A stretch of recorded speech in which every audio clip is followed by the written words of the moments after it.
just going to go ahead and get the recording rolling because I can talk about mechanic stuff. So we're live. Cool. But, hey, being without internet and not being able to do other stuff I have to do makes me real inspired. So while I was offline, I wrote some stuff. Okay.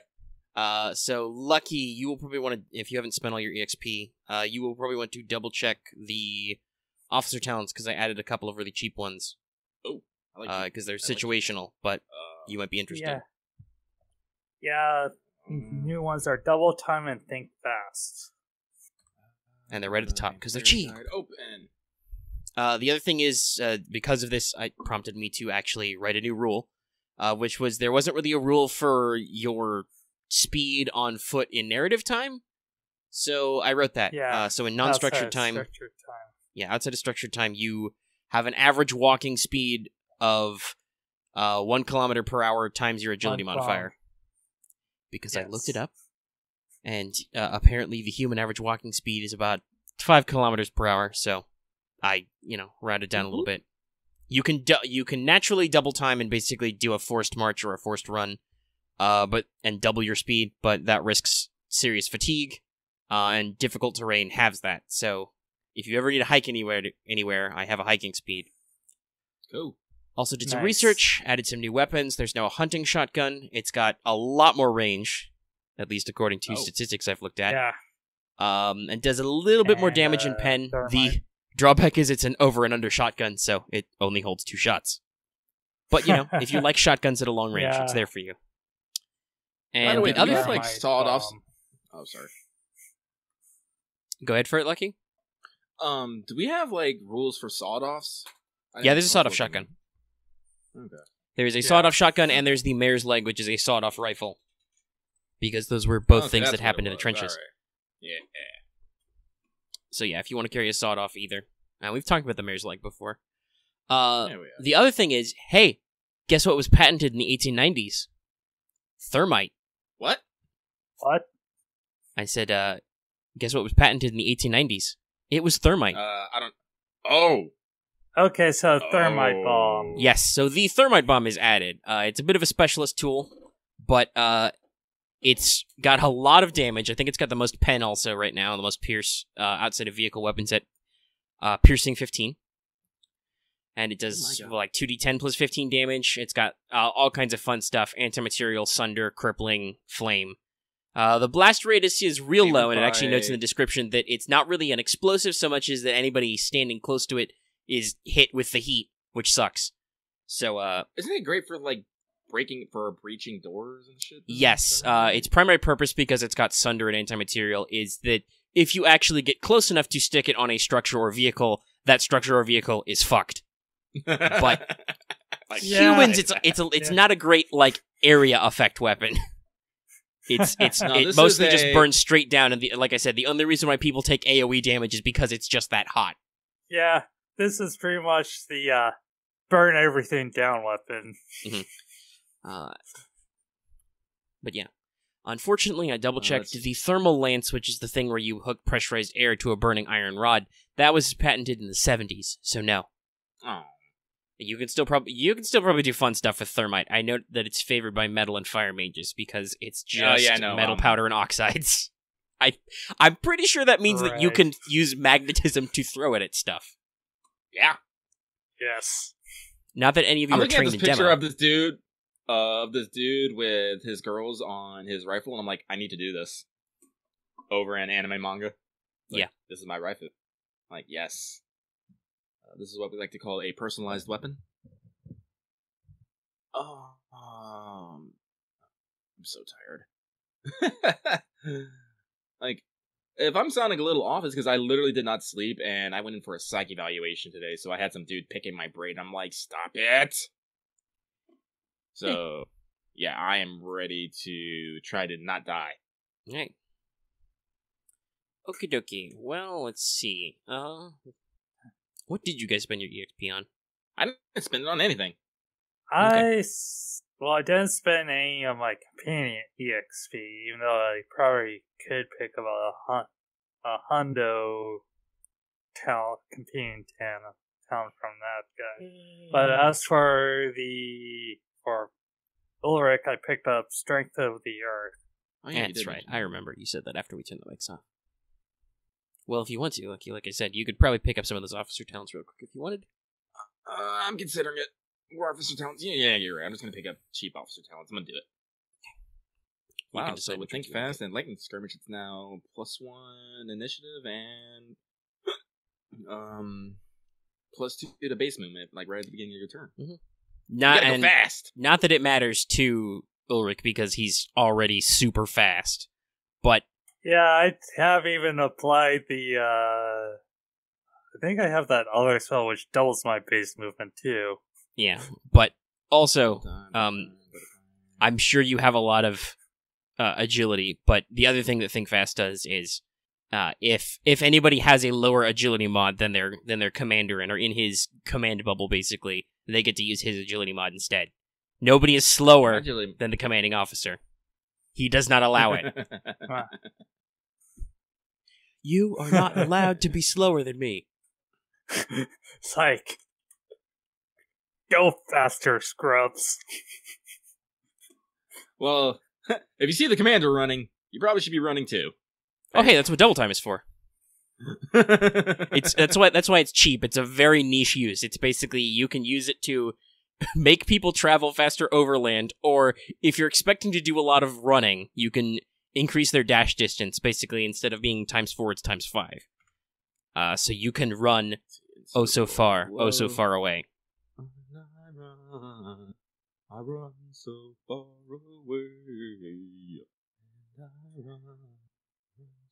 I'm just copying over some talents here real quick. Because I decided that. Okay. But now I'm definitely not buying more officer talents, and I'm probably going to go get some spools after this. Yay, spools. Yeah. I'm still on merger. Spools. Spools. So let's see here. That is 900 I have spent on officer talent. Crazy. Mergic. And I just need 50 more experience before I can get fucking Saber. And I will break everyone's weapons. Everyone's. Yeah, you get free Sunder. Which also the fun thing about the other fun thing about Sunder is you do not full damage but full penetration to vehicles and objects, which is really good because you love your fucking pen. Yeah, I do. I'm gonna carve tanks. Wait, we don't have tanks. I'm gonna carve cars like butter. Oh well, golly gee willikers! There appears to be a gentleman standing on the other side of this wall. Maybe I'll just stab him. It's not like walls don't mean anything. I'm gonna Adam Jensen this shit. You also have a terrible habit of slashing open doors and things anyway, so this just helps. Yep, this is why I have Sunder. Okay. Yeah, okay, I'm done. XP has been spent. All right. Marth, since you're always with me, just remember you're just gonna get a flat +1 to your initiative. So long as you're within, what's your leadership mod right now? Actually, hang on, let me double check something. For purpose of range, double my leadership. So, because I have tactician, leadership is 41, so 82 meters. No, it's leadership mod, but still 8 meters. Mod? So that's 4. 8 no, it's 8 because it's double. That still counts. It's doubled for range, and then you calculate the modifier. Oh, I was just saying, it says double your leadership. If it's supposed to be leadership modifier. No, it doubles your leadership, but your modifier is the tens place. So if your leadership is doubled, and then it's like okay. And then so Think Fast is inside your leadership modifier. So that's a range. That's what it was. So yeah, everybody, all your soldiers within 8 meters of you get a +1 on initiative. Also, yes, by the way, you're within 8 meters of yourself. Duh. Since it doesn't say others. Donuts. I was gonna look at something. What the fuck?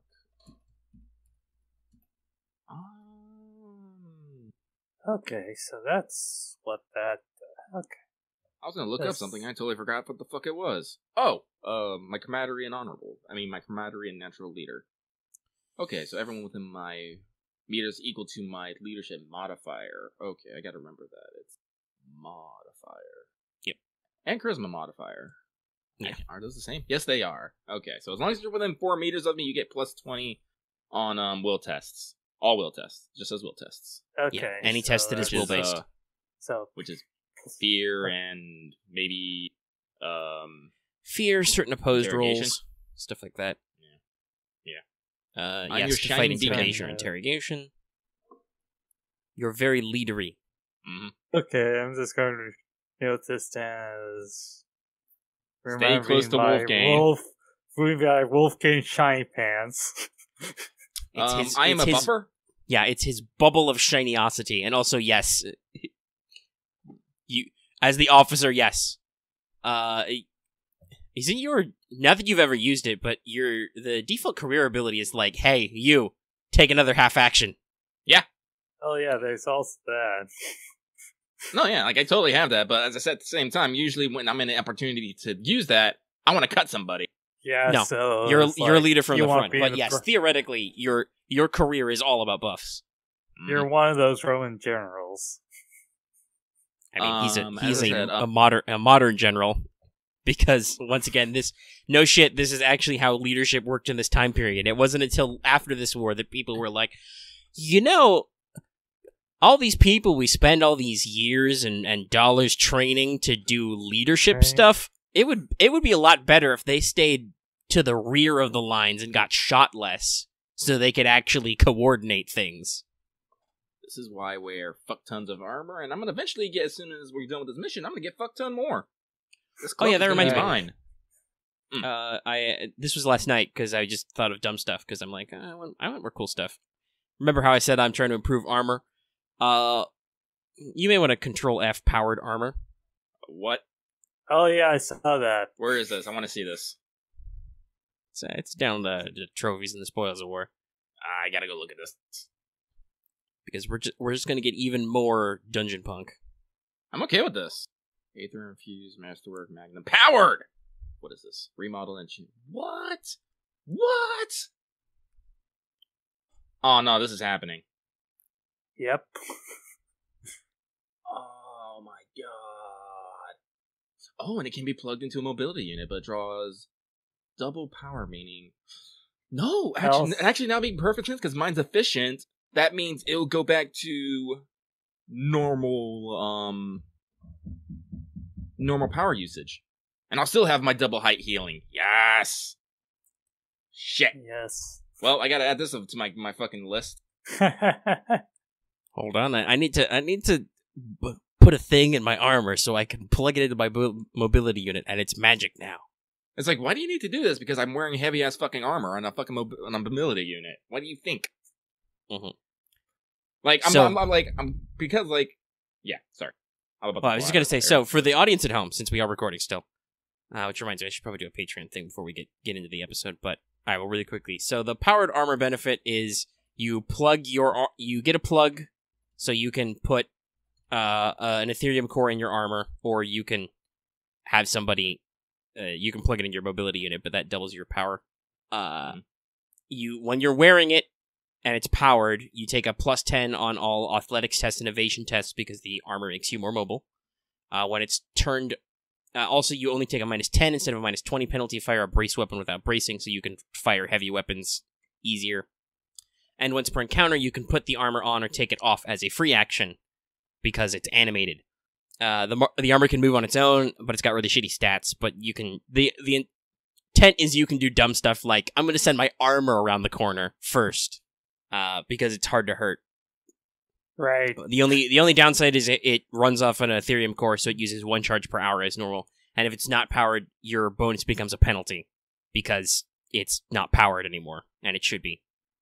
So yeah, I guess I'll remind everybody, now that we're 15 minutes into the episode and haven't done anything, that the episode is still brought to you by our patrons like Akio Comics, Qua, Jeremy Vasquez, Kylie Denton, and Nestor Flores. And I'm starting to be able to do that off the top of my head. And if you like this episode and want to see us do more stuff, consider supporting us on Patreon, because I'm sure audio downloads of actual plays are easier to do. But hey, it's the actual play. It's lapdaisical. So, alright, I still haven't listened to an actual play, so I don't actually know how, like, other people sound. Do they, like, tangent as much as we do? Yes. Okay, I mean, like... a little bit better, then. Okay, so some people do, like, tighter editing, but they actually edit, and they usually do like much shorter shows. Most people, it's just record all the table talk, only cut it out if it's like a major tangent or something, and like, you know, if they have to take a break, they'll pause the recording. So, like, some people like the tighter editing, but I think most people are just like, yeah, I just want to listen to a game be played. So this is what you're doing. You just listen to us on our virtual table playing games. So when we last left you, which, by the way, because God knows, once again, a new week has started. My video production schedule is slam full immediately. So God knows when everything's going to get posted. But literally last night, we recorded episode 10. So when we last left you, you were looking at a goat, or a couple of dead goats that had been snake bit, and nothing was eating them. And you were... What's a good verb for this? You were foreboded? Nettled? Foreboded. Super nettled. I would like to just go to the default spooked, as I said. You were 10% rustled? Not a full rustling, but a little Jimmy, light give me them rustling. rustles. We haven't reached maximum over rustle yet, but I'm getting there because Lucky likes to play things cautiously. He doesn't like getting pain. I don't like other people being in pain. You know, minimum casualties, and these goats are real dead. There's a lot of fucking people missing, and all signs point to giant scary chimera thing. And this is meta knowledge, but we're going in tall fucking grass. I recently just watched that fucking Velociraptor scene from Jurassic Park 2. I'm like, Yep. All right, so I'm shook. I assume since you choose not to desert the Mage Corps, you get back in your car and you keep driving, as opposed to what you want to do, which is get back in your car and go home. I mean, I could go back and say, "Oh yeah, sorry, Chimera, couldn't fight. Sorry, bye." No, I'm not gonna do that. I mean, you guys know an artillery unit. You could probably try and swing it to the captain and be like, "Hey, there was a chimera. Can we blow this up?" She might do it. You're bad at lying, though. But no, I'm not. I'm not gonna do that. I'm honorable. I'm not gonna go fucking lie. You're really yeah. You're really, as we said, you're really shitty at it. Also, are you trained in deception? Actually, yes. I think I am. Neat. You're just bad at it. Hey, in order to catch liars, you must understand how to lie. Sure. Or something like that. All right. So you make it to the friendly outpost, basically, like we said. It's just after sunset now. Probably, I don't know. It's summer, but you're not right on the equator. So it's probably like, darn my military math. It's 8 is what? 20.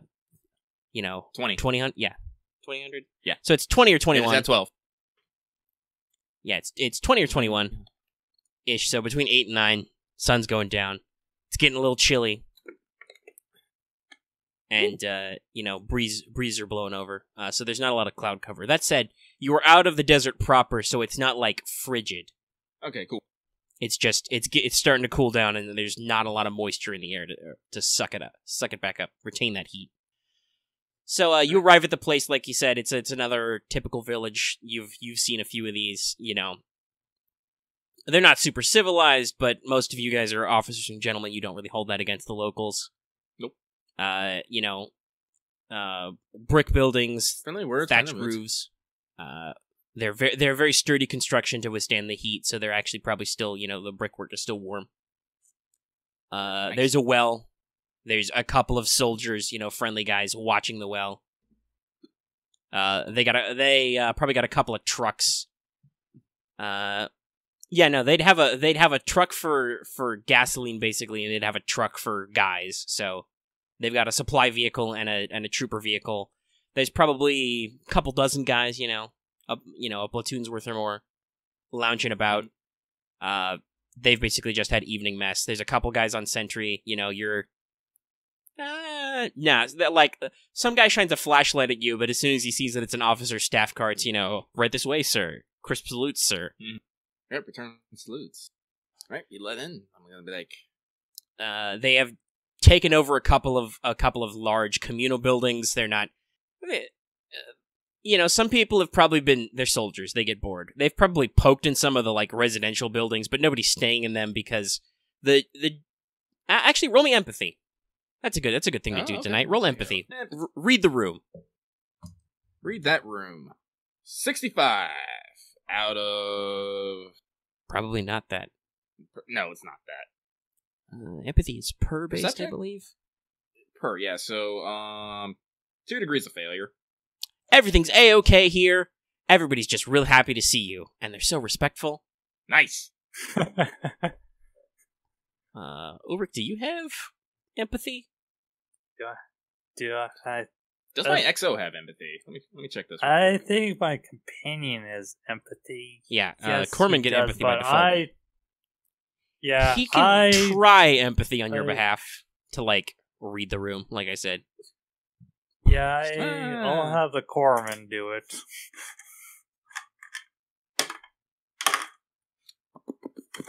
What is this? So basically, with your 2 degrees of failure, I think, Wolfgang, you're like, they haven't gotten into any of the residential buildings because, that would be rude and prying to enter people's property. Okay, with a critical success, the Corman lets you know, probably, Ulrich, that, yeah, he's looking around, he realizes, these guys are a little creeped out. They're not necessarily, like, spooked, but they're in the middle of nowhere. There is nobody here.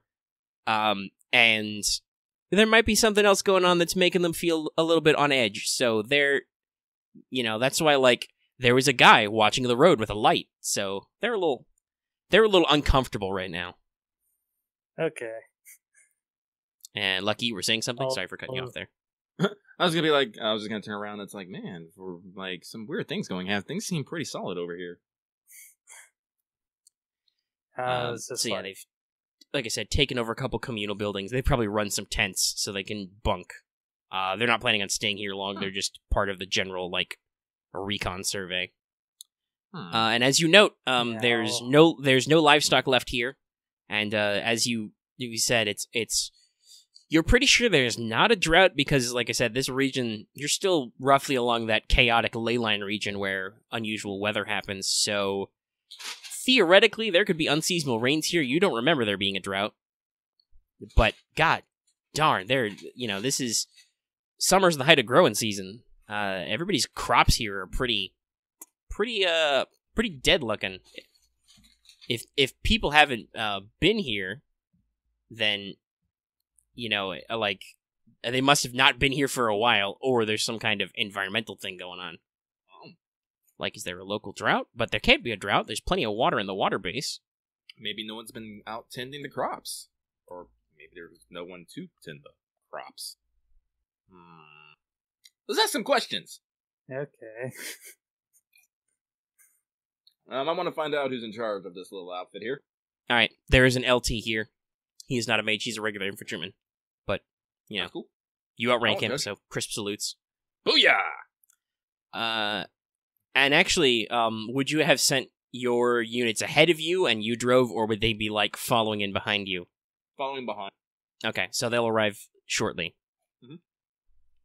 But alright, so, yeah, you got him. He salutes. Sir? Mm-hmm. It's like, evening, Lieutenant. I've been sent to assess the situation and find out what I can. Please, debrief me on what you know. Alright, I will summarize his report, which is basically that they've been in the area probably a couple of weeks now. They've been moving through, double-checking villages, asking the locals, hey, you see anything weird? Like other white people trying to invade? No? Okay. We'll be moving on then. Maybe they pass out like a survival ration or some chocolate bars to build goodwill, and then they move on. They came to this village probably, a couple of weeks ago. They found it abandoned. The well still worked. They noted that it looked like everybody had let out their livestock herds. So they've occasionally had a couple goats come back and then wander off. And, but other than that, it looks, they've reported he's had, some of his local troops, he's got like some privates or lance corporals who are local men. And they're like, yeah, no, the crops aren't good. It looks like everything looks like it's usually dried or, some would even say maybe blighted. Like they're not growing at the rate they should be. All the livestock looks like they were let out of their pens. None of these guys are detectives, so if he ballparks, he's just like, we didn't see anybody coming as we approached here, and we didn't see anybody here when we got here. But he will qualify that he has heard from other people and even spoken to a couple of villages and small towns in the area where there's an influx of people coming in as they kind of like retreat from possible fronts of the war. The word has spread around the countryside that war's going on, and don't be in the way, basically. So it's possible that these people just heard about the situation. They took what they could out of their crops. They took their food stores. He like points at like a communal granary, and it's like it was basically empty. When we got here, they packed up everything they had. They got it whatever they had for like carts, and let their what livestock they couldn't take with them loose and just pulled up stocks. He reports that he sent a detachment of his men about a week ago to go further up the roads because out here the roads are really bad. Because remember, rough roads is a actual campaign condition. Mm-hmm. It's not suitable for their big trucks. So he sent them on foot. Like I said, a week ago. They failed to check in. They were supposed to go up the road, a few clicks to the next village. Basically over the horizon, and report back, and they didn't. So when he sent a runner back in to report, he heard that you guys would be investigating. He actually doesn't realize that your recon element was here, like, last night already. So he doesn't realize that mages have been here already. But, he, doesn't need to know that. So he's just like, yeah, it's unusual, but, we're doing what we can. He reports no sign of the enemy anywhere along here, no invasions. He has night watchmen, so he tells them to watch the skies. Like he kind of confides in you as a senior officer that he's not sure that some of his infantrymen are taking the threat of air mages or planes seriously, but he's put out the word that theoretically they should keep an eye on the sky to see if somebody's flying over. But otherwise, yeah, no sign. Roll me empathy again. Roll that empathy. Roll better. That is better. 1 degree of success. Okay. Is he trying to conceal anything from... No, he's not. He's not actively lying. He's just lying by omission. Now you pick up on the fact that, while he's perfectly okay talking to you, and like he obviously doesn't feel weird about mages or anything, there's something that bothers him about this place or this posting, that he's not being free with information because he doesn't want to be embarrassed in front of the big shiny mages. I'm gonna do a bit of the eye narrow, and I'm gonna lean in a little bit. I'm just gonna politely leans back slightly. Mm-hmm. He maintains the appropriate amount of distance, and just be like, "Is that everything? Is that an intimidation test? Because that sure doesn't sound like an appeal test." Do I have intimidation? At this point, it's intimidation or interrogation. I don't have either, but we can make it intimidation.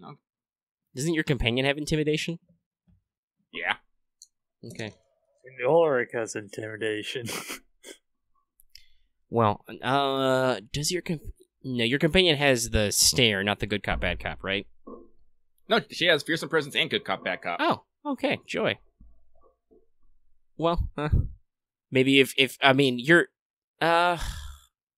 no, you know what? You're being intimidating. You roll intimidate, and if you're not trained, that's your fault. You lean to him and ask him questions. But if you do succeed, the good cop, bad cop ability kicks in. Yeah. Well, I rolled a 17, but I gotta see if that's wait, what stat am I basing? Oh, you're doing probably leadership. Leadership? Okay. Leadership or willpower? Yeah, leadership, half of that.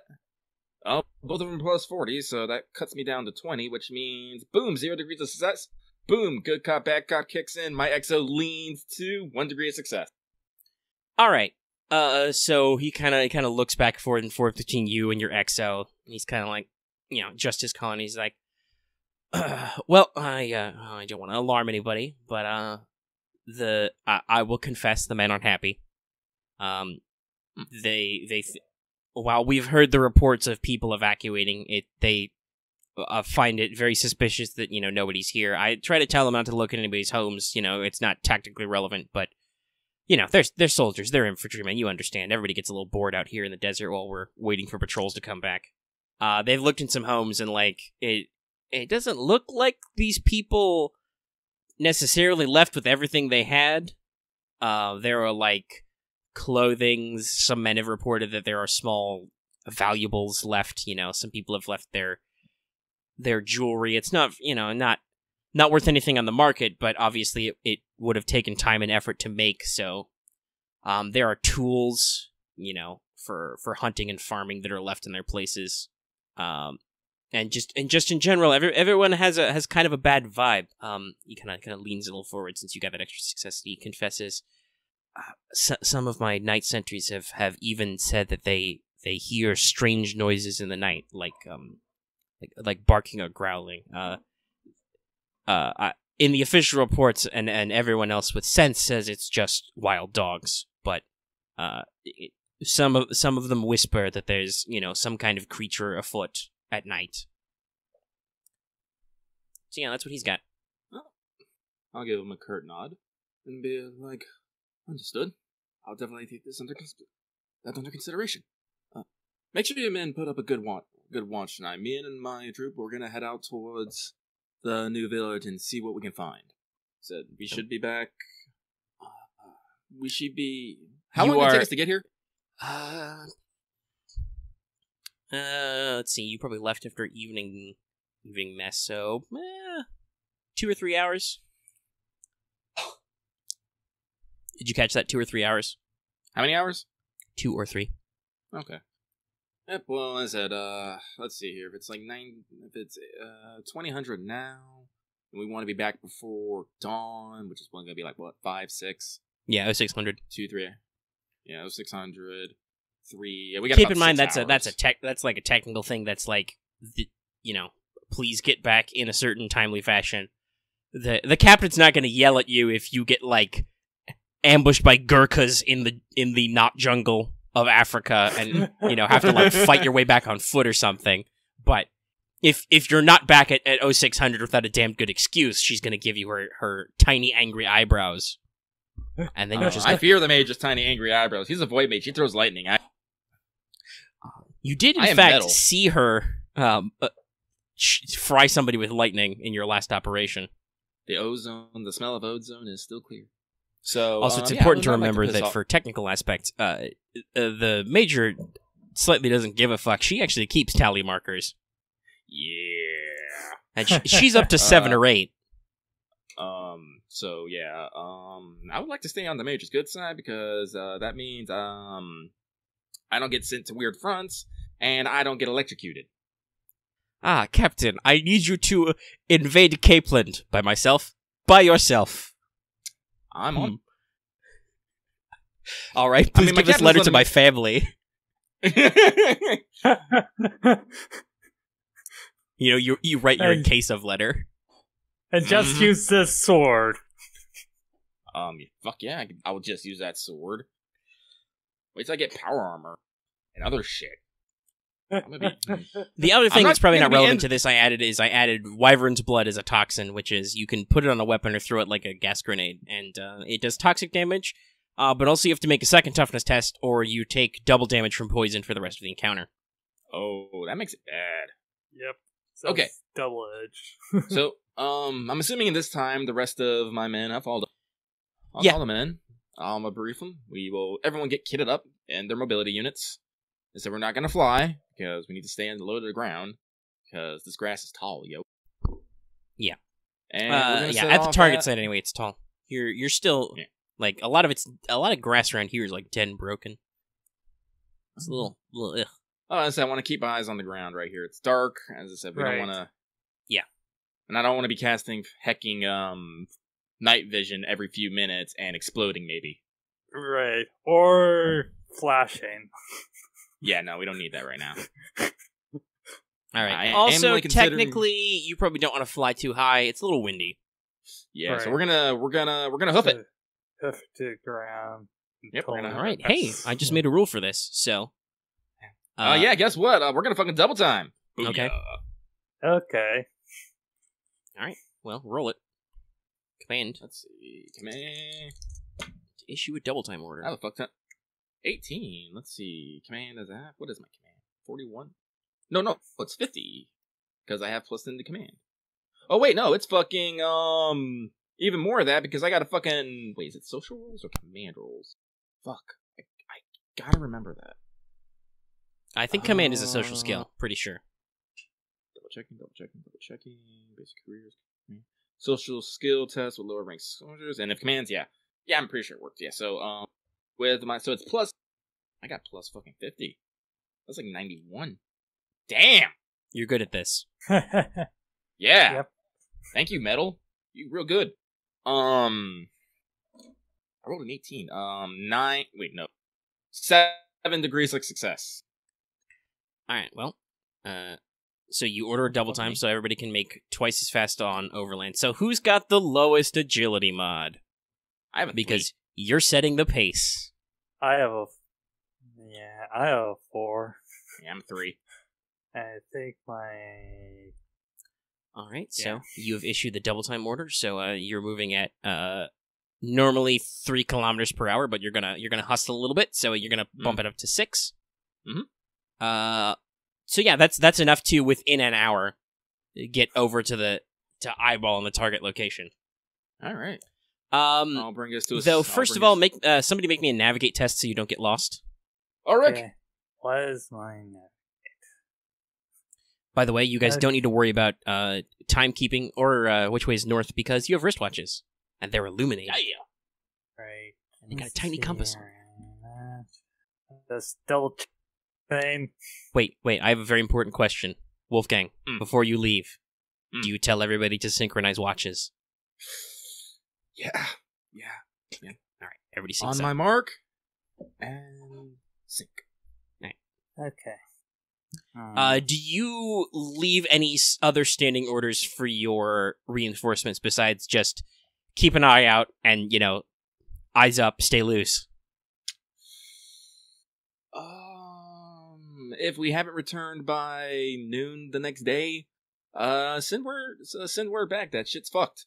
Not in those exact words, but in flowery not German honor roll speak. Okay, ja, Hauptmann. Excuse me. I said ja, Hauptmann. Okay, I'm just double checking a sentry. Right, navigation is a per test. Yes. I don't know if sensory boost would even help with that. What does sensory boost say? I'm gonna look it up. Sensory aspect. Sensory boost. Nope. Plus 10 to all per base tests for the duration, so that's anything that's based on perception. Oh, it's plus 10? No, plus 20, sorry. But yes, okay. it says all per base tests, so any skill that is based on perception, you get that bonus. And my companion is Nav, so I'll have an assist. Because, you've only got very limited enchantment slots, so you're significantly investing your Magic Man resources into a spell which is normally rounds. Yep. So it's pretty good. Makes sense. Is there a next one up? Computer, what are you doing? No, there's not a next one up from Sensory Boost. Interesting. That's a dead end.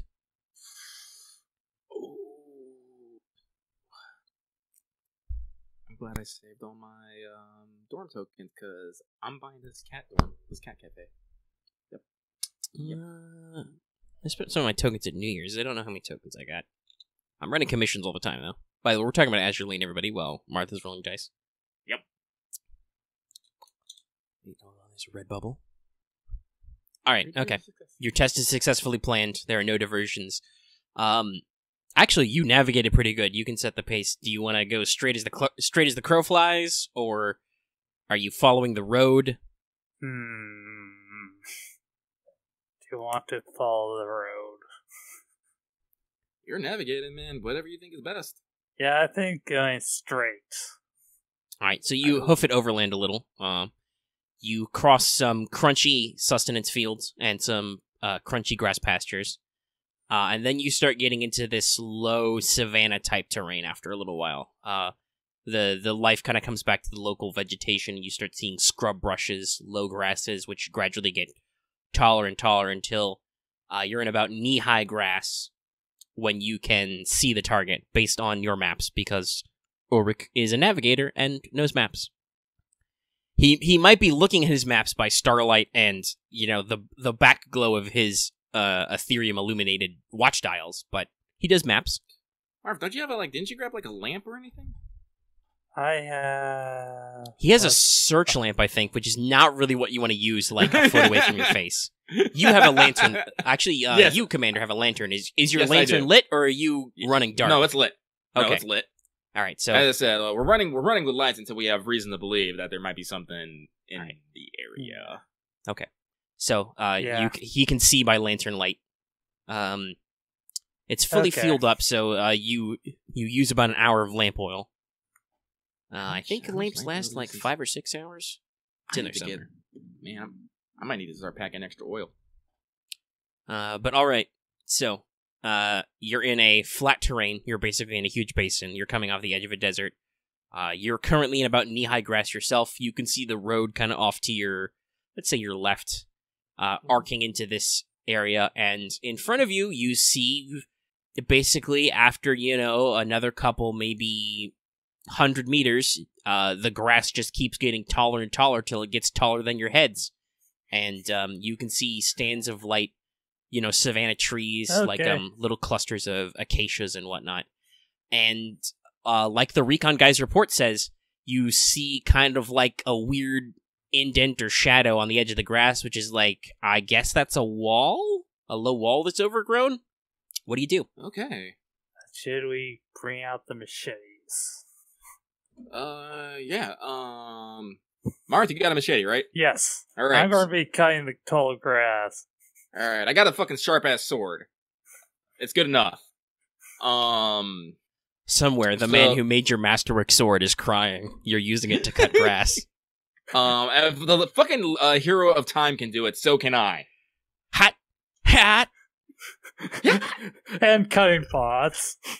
You find a rupee. It's green ruby. I don't know her. Hell yeah. You find $5. Neat. All right, so yeah. So I'm gonna clip my lamp to my belt, to my tack rig. Okay. Sword on board. I'm gonna tell everyone else to make sure they have weapons ready. All right. Because we're going in. What melee weapons does your Exo have? Just her bayonet? Yeah, I keep forgetting to buy her fucking thing. Okay. She's not gonna be cutting. She's gonna... She probably puts it on her gun and stands behind you and points out how ridiculous you look. Yeah? Yeah, Yeah.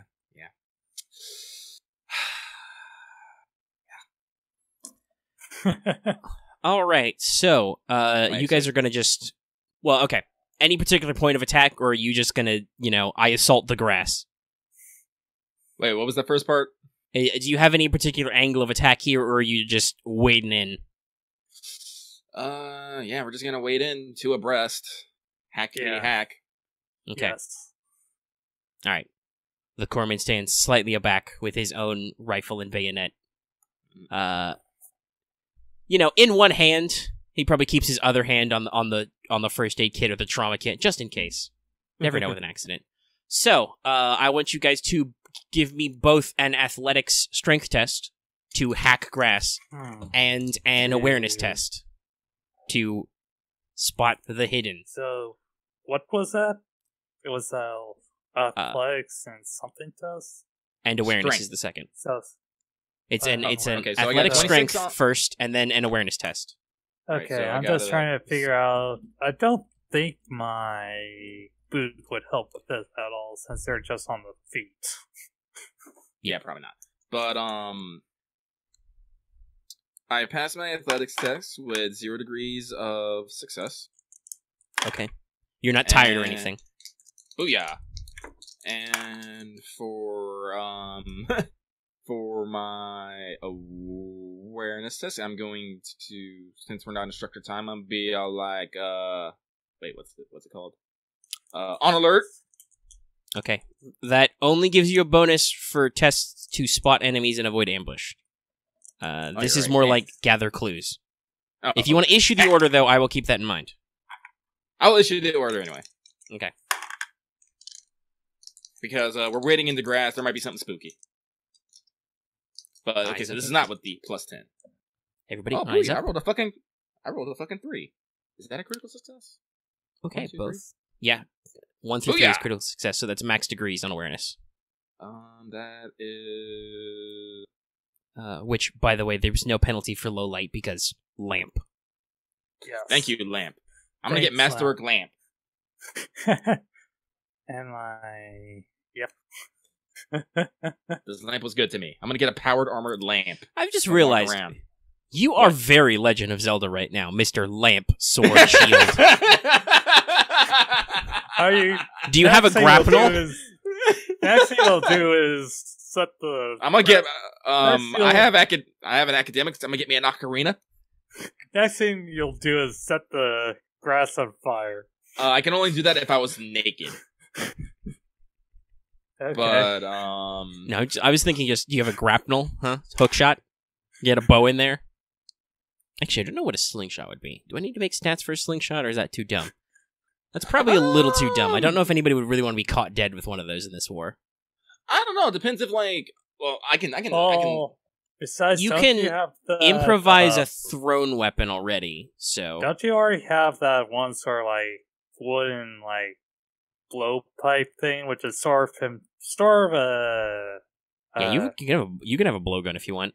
I know a blowgun is pretty much similar to one of the siege shooting weapons from the it's true. Oracle games. Yeah, but no, I was about to say, like, slingshots, you can make, like, fucking pepper balls and, like, all that crazy shit, and, like, just, like, shoot them in people's face, like, bah! I don't know. But, yes, I am, I can see the hero's time as fucking German. Like, he was yellow hair, blue-eyed, wore, like, lederhosen. Totally. Yes.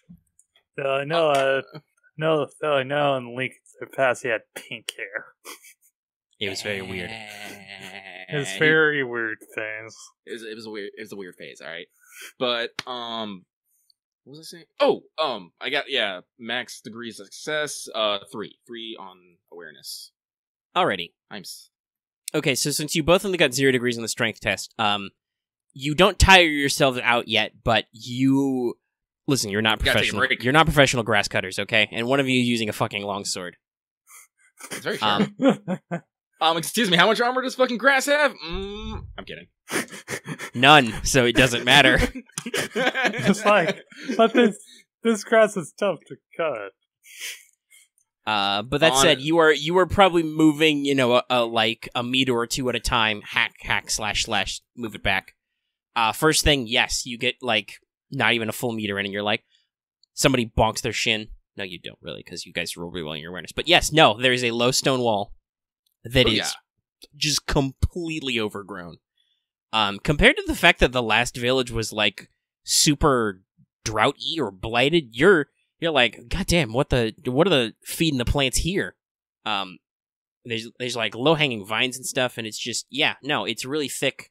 Parts of the wall have actually been knocked over because shrubs have started growing out of it. But it's low. It's like it would only be partial cover. So you hop over it, and you wiggle on over and start hacking through. Yep. And like I said, it's not fast going, but you're not tiring yourselves out. You are making efficient use of swings. Occasionally Ulrich uses the back half of the machete, which has a saw edge, to skillfully trim something out of the way. And with your alertness or awareness, you're minding your own business, ears out, eyes up, all ready to rock and roll. First of all, light wind. Just listening to the wind blow through the grass and, kind of figure all that stuff out. You're thinking to yourself, and both of you with all your degrees are fairly certain that there is no human activity in this area whatsoever, right? Like, there is nothing going on here. Nobody's moving around, nobody's saying anything. You're pretty sure you don't even hear any people breathing out there. It's just light wind and nothing.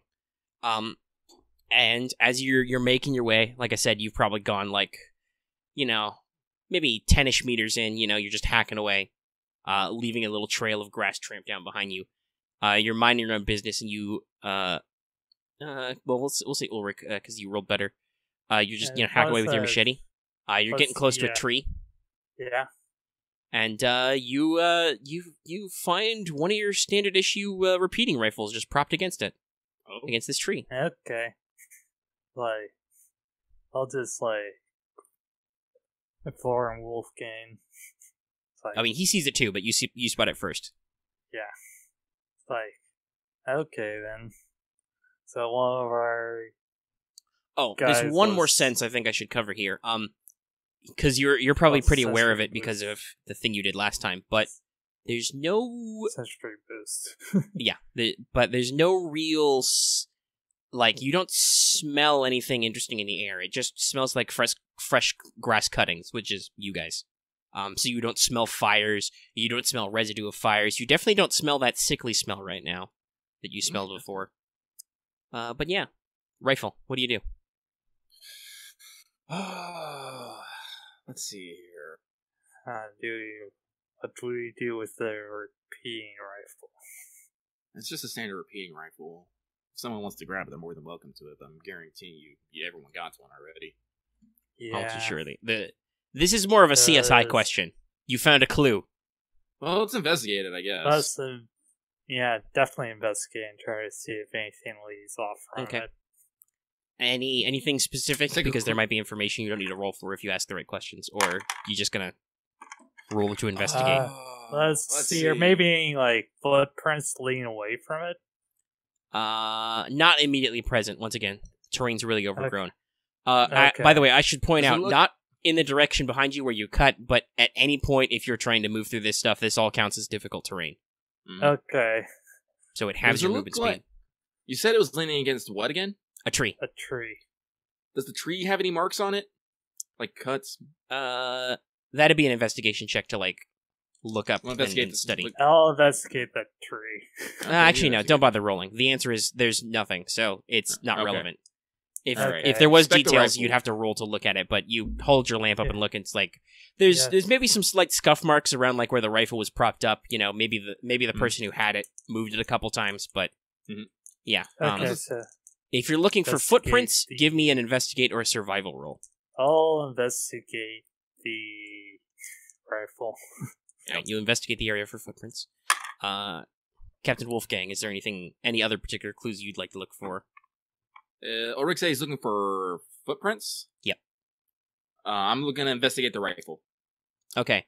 So you can roll investigate, or you could roll mechanics to know mechanical things if you had that. I don't have mechanics. Alright. So I will roll just regular roll investigate. Because I actually do have that. Ah! No, come back dice. Clues. Booyah! Good dice. 18. Wait, 18 out of what? Investigates what? Perception or intelligence? Who's being intelligent? It's perception, damn it. Whatever. Still. What? 1? Yeah, 1 degree of success. Okay. We'll resolve the rifle first because that's simple. You lightly touch it, lightly pick it up. Little weathered. You think it's been out in the but it's under this cover, so it's not like it's getting a lot of wind or rain itself. So it's seen some sun. The strap's probably a little dried and bleached, but otherwise pretty normal. You give it a little sniff. There's no gunpowder residue. Wasn't fired. You check the stripper clip. 5 rounds in the mag.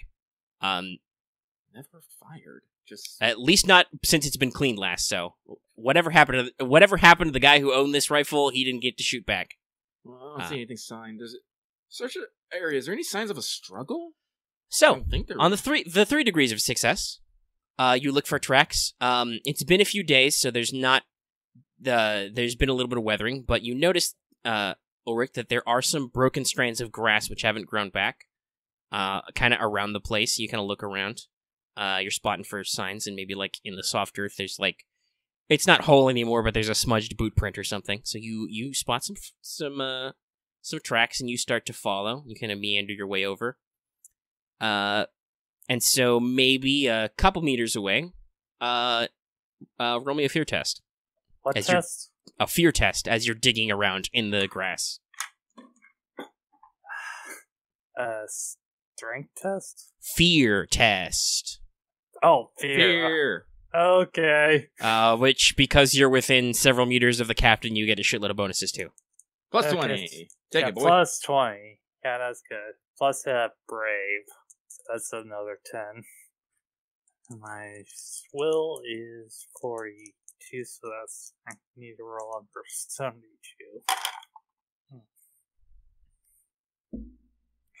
Okay, so 37 out of 72, so that's going to be 3 DOS. Alright, you're fine. Alright, you're looking, you're probably bending over, hacking away a little bit, not like loudly. And in the distant cast of the captain's lantern light, you are a little surprised, but not freaked out to spot reflected a skeleton wearing a stall uniform. I'll just try to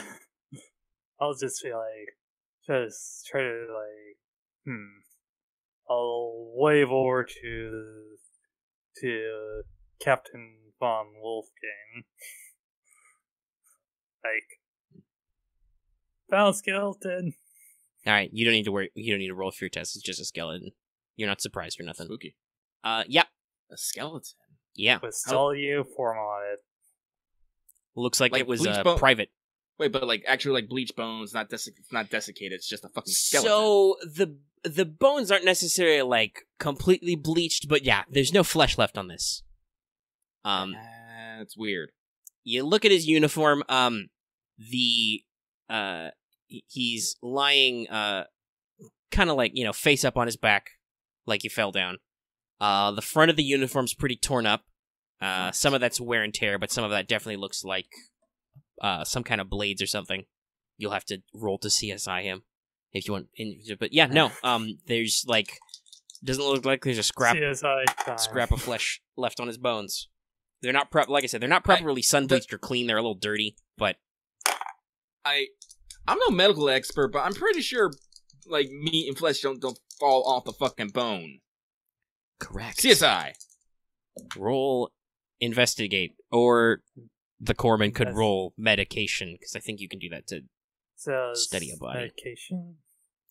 He could, but you can roll investigation on your own if you're rolling. I'll roll it on my own.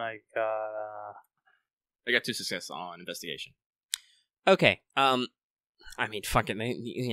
Forensics is a very babby tier science right now. So you give him the whole 9 yards. You get in there. You poke him with a stick. You roll the body over. I'll flip this shit over. Bam. Yeah. The back of his uniform is also torn up, but not as much. And you spot that you pull out a pen or your knife or something and check the holes a little bit. You see that familiar forepair of some kind of giant snake bite in his back. Oh. So it looks like he was attacked from behind. And since you rolled higher degrees of success as you're checking his front, there are definite teeth marks on some of these bones. So if you had to guess, you would say something got him in the back while he wasn't looking and ate him. Stripped the flesh from his bones and left what was left to rot away, which may have done so slightly more than normal, which is why you don't smell anything, because there are venoms that are made to liquefy flesh and organs. I can tell you that just off the general knowledge of animals I have now. Yeah. Right. And actually, while you're investigating, once you bring the lamplight closer and look around him, there's... Obviously, because the grass is so high, you'd never see this from a distance. But up close, you're like, oh, it's just not an excessive amount, not like somebody nicked an artery while he was still alive. But there's a decent amount of blood on the ground here, mostly dried up. Stains though. And he's just a dead infantryman. He's got a couple of spare stripper clips in his pocket. He's probably got a bayonet in a sheath on him. And like I said, it just looks like he was minding his own business.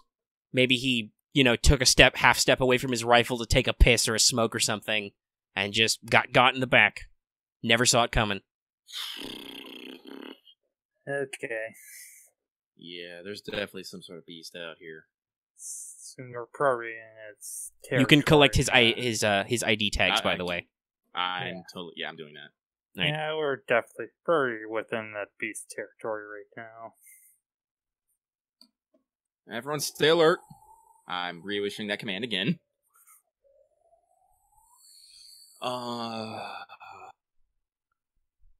There's a slight rattling of his bones as the wind blows by.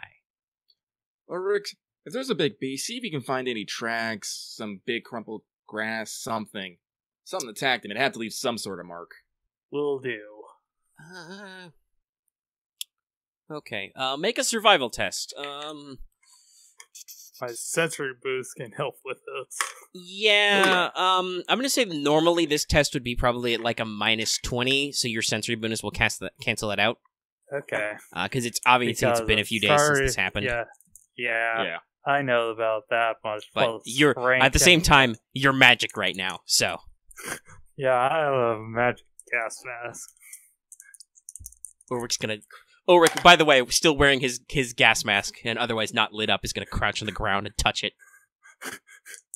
Yes. People are going to start creating tales about why I'm not taking off the gas mask. We should just put spikes on your armor. We should just go the whole 9 yards, man. Oh, then he really should have tally markers. If you're going full spook. Yeah, I'm thinking we're going to go full spook and put tally markers. Yeah, put spikes on your armor. Do it. Well, that would... retroactively, spikes would be real handy right about now, because that's more melee defense. That or chainmail. Okay, so that is 16 out of 36. Alright, so you're touching the ground, you're looking around, you, bring the lamplight over. Yes, you can find very faint... because there's not a lot of weathering going on, you can find very faint imprints of something heavy, and something that looks like maybe a big cat, and it's just leaving these, there's a paw print, the size of your closed fist down here, and just very faint impressions left leading away deeper into the village. I'm just I'll just wave Wolfgang or big cat prints. I can't. Yeah, I'll take your word for it. Lead the way. And they're leading into the village. So let's go that way. Yeah, you lead the way. I will. Okay, are you still taking your sweet time to hack your way through the grass? No, I don't want to get tired. Okay. If we don't need the fucking hack the grass to proceed, no, we're not gonna. No. Yeah. Like I said, it counts as difficult terrain, but worst comes to worst, you guys can just fly. Probably some minuses to actually sneak through the grass because that's kind of rustle. Actually, technically, no. I mean, it's already windy. Okay. And you get a big bonus for being concealed right now. Okay. But so does anybody else. We'll keep the lamp on, because I'm pretty sure you need a little bit of light to fucking see these tracks, but... well, your Exo is a wood mage, but you haven't bought her any special talents. Not yet. I really would have bought This is like the situation that is primo for wood mages. Because they get spells and passive traits. Because literally the next thing I was gonna buy was her fucking elemental affinity, so I was like, God damn it! I feel like we're going to run, with this sort of thing, it's going to be, prime spot for, wood elementals. Actually, we haven't even cast Aether Sense. We don't even know if there's, resident man in the area. Yeah, let's just start. Let me cast Aether Sense real quick, because it is really fucking weird. Yeah, there is giant grass here. I could probably do that as well. You focus on tracking. Okay. I rolled a fucking 2, alright? Okay, that's correct for... Yeah. That's 4 degrees of success on Aether Sense, which means... 40 meters? Yeah, 40 meters. Natural sources of Aether, Ethereum cores, and mages. Alright. Is there any mana besides my guys and me? Okay. we'll go down the list. First off, mages, no. Ethereum cores, no. Other than the ones you guys are wearing. Natural sources of mana. Yeah, no. Not a conflux, so probably not a spirit. But you're in a ley line area. You are actually further up on that earth ley line you guys remember that burst earlier. And you are in kind of a zone where it starts to transition to wood. Because remember that aether tends to like naturally flow through several states. So, you're not sure why necessarily the ground further down. Maybe it's just it's not directly on the ley line or something. You're not sure exactly why that would be so unusually like blighted or something, but no, exposure to earth and wood mana would definitely cause like crops or other natural vegetation to grow exceptionally fast and large. That might be why people built a village here, because normally their crop yields were high. Yeah. But within your 40 meters of something, you do also sense a little niggling trace of something else. There's that cold, creepy sensation that you have associated within your training using ether sense, with the slight touch of the black aether, the poison. You're pretty sure there's a lot more dead stuff lying around here than just that one skeleton somewhere in front of you. Within your 40 meters. Ulrich, yes? Just tread carefully. Okay. Keep going. I'll keep going. Are you guys moving the silent? Yeah, I feel like yeah, we should move definitely going silent because I All right, don't want so roll me athletics shot. with agility, and take a +10 for background noise and stuff. Okay. Would my boots help with this? Guys, I rolled a 99. And that would normally be a critical failure, sir.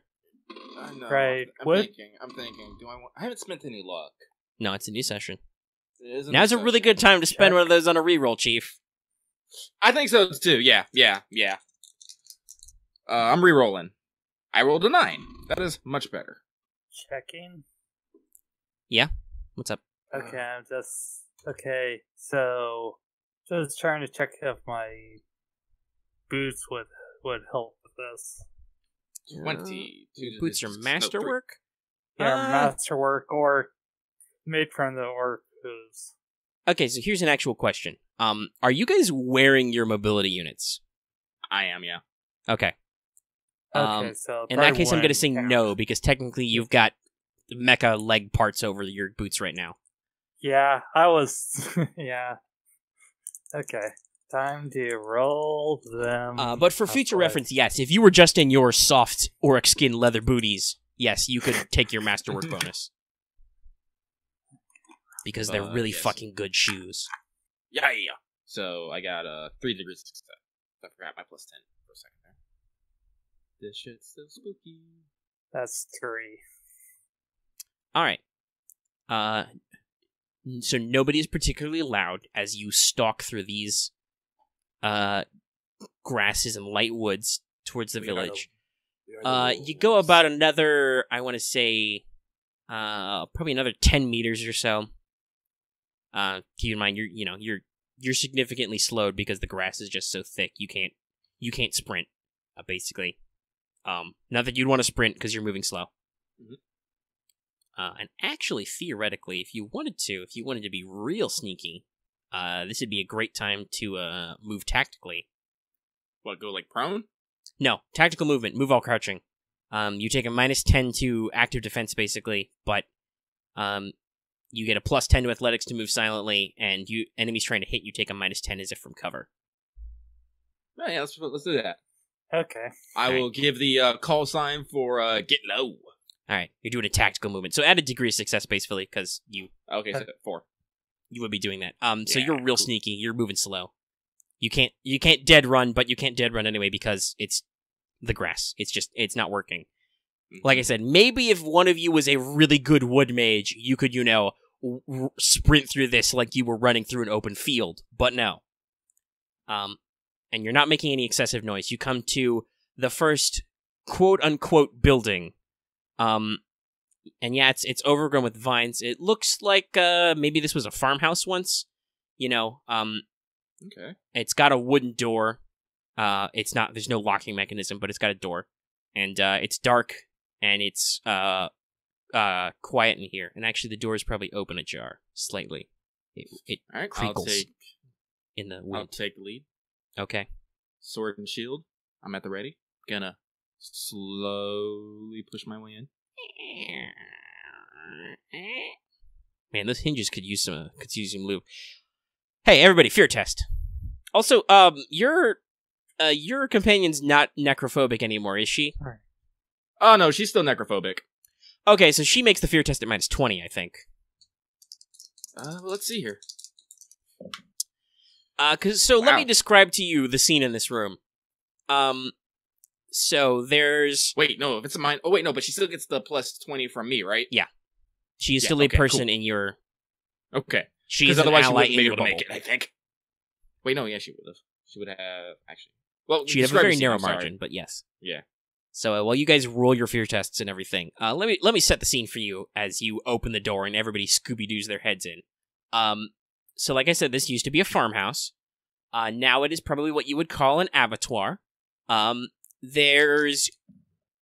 not really stopping to count, but you're pretty sure there's 4 or 5 corpses in here, which are also mostly skeletal.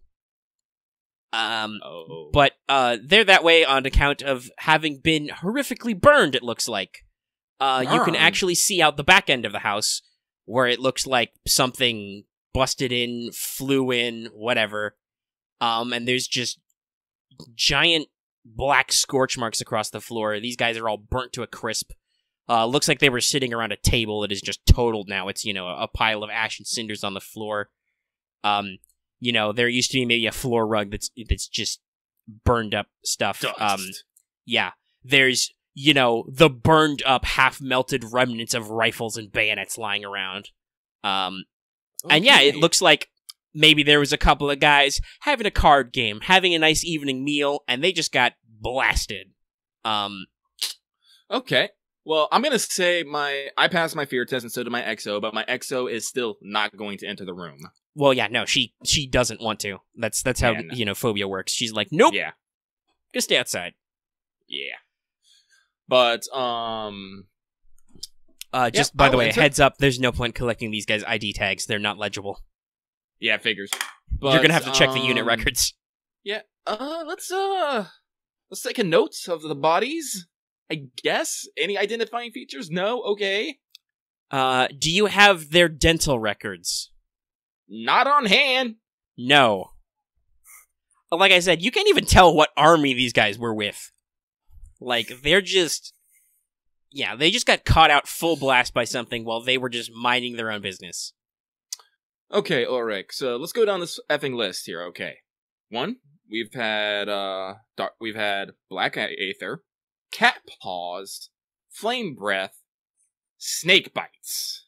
You rolled pretty good on your academics test last time, didn't you? Yeah.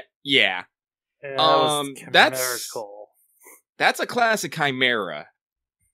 All we're missing is all I need to hear is a fucking goat whinny in the fucking wind, and I will be convinced. Then I need to burn this village down. He doesn't add. Everything must be burned. Also, by the way, while they definitely looked like there was some like heat to this, also, some of these scorch marks look almost caustic or chemical. Huh? Like, if something could have flaming poisonous breath. Oh no. Oh. I don't want to deal with this right now. I got armor to protect me from bullets and blades, not fire and poison. Oh. Okay, but no. I am a proud soldier. I am a proud captain of this small empire. I am disciplined and focused, and we are going to get to the bottom of this. Hopefully all of us alive. Let's see if we can figure out where it went from here. Ulrich, this is your... Yeah? This is your stick. See if you can find any tracks. Okay. I'll tell my men to keep an eye out while you look. Alright. I'll say a quick prayer for these men. That's gonna be survival again. Yep. Hey, guess what? I'm telling everyone, what the fuck? Where's my command? I know it doesn't stack, but, It's probably been a few days, too, so... On alert, everybody. Stay up there. Yeah, there's still that penalty. But okay. you're still doing on alert. That's good. That's really good if you have to roll something to oppose an ambush. Mm-hmm. I think I'll have my... Wait, does my corpsman have survival? Yes, he does. Goody. He can assist. And I think... Yeah, my exo can't assist with shit in here right now. No, she's busy watching the way you came, just in case. You never know. Mm-hmm. Yeah, I forgot about that, but my corpsman actually has outdoorsman. So one of them suffered from that tall grass. Anyhow, time to roll. Okay, so that's gonna be... Shoot, I need to play Ezra Lane. I gotta get Duke. You got a few days still. Let's see. Hang, your stuff's kind of squished together. Did you post it in? That's the new thing? Marth? One of those numbers is new? You got 2 degrees of success. It says 723. I think so. That's like right now. Oh, okay. Yeah. Okay, he edited it. Because I'm looking at it, I'm like, when was that? Because to me, it all still says because it's all in a row, it's the last thing. It's all still 1? Yeah, it's Yeah. all 1. Yeah, mine says it's 723. Okay, so alright, yeah, that's new. I'm staring, I'm like, is that a new number? Alright. Okay, so 2 degrees, basically you can take your pick. You get the impression, since you were vaguely following those tracks, that it came or went and circled around the back where obviously that attack happened. So you can either circle around the outside, or you guys can cut through the building if you wanted to. Let's cut through the building. Alright. You're edge leading, around man, the corpses. so... And, Through, What can you do for him? pass out the back wall. yeah. And pop down in some grass, again. And keep wandering forward deeper into the village. I assume you're still sneakifying? Yes. Yes. We are So, tactical. Go ahead and roll that. I do not want to alert a giant fire flame breathing, bleating chimera to our presence. That is a 79. I am re-rolling that. Excuse me. Luck, go. Okay, so that's gonna be That is much better. 8. sneakifying. Hang on, I gotta make sure I mark my luck off here quick before I actually do that. Alright. Okay, there we go. Any sort of bonuses? We get the plus 10 because we are doing tactical. Okay. Yeah, you're doing and tactical this move for plus 10, and you guys still have your plus 10 from ambient Grass, stuff. so cover. plus 20, so Cover and that's concealment. agility, that's 50 total, so that's 4 degrees of success for me. Alright, 4 degrees. Not bad, not bad. Give me the medals. Okay, so that is 10 out of... Alright, so Julie's 42 plus those 20. That is... Alright, you guys are pretty sneaky. You follow it in. Feels like it, basically beat a decent track. Alright, hold on. Let me do some mental arithmetic really quick. Oh, it's loud. Oh, Rick, you tense? I'm tense. I'm totally tense. Okay, just glad I'm not alone in this.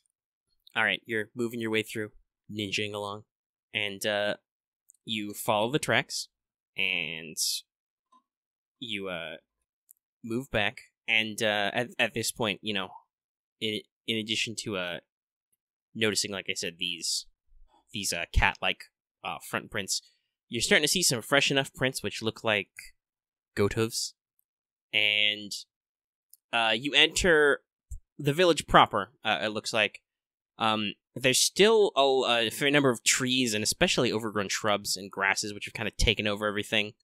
But you can definitely, in the vague shadows of your lantern and the starlight, see the rough outlines of buildings.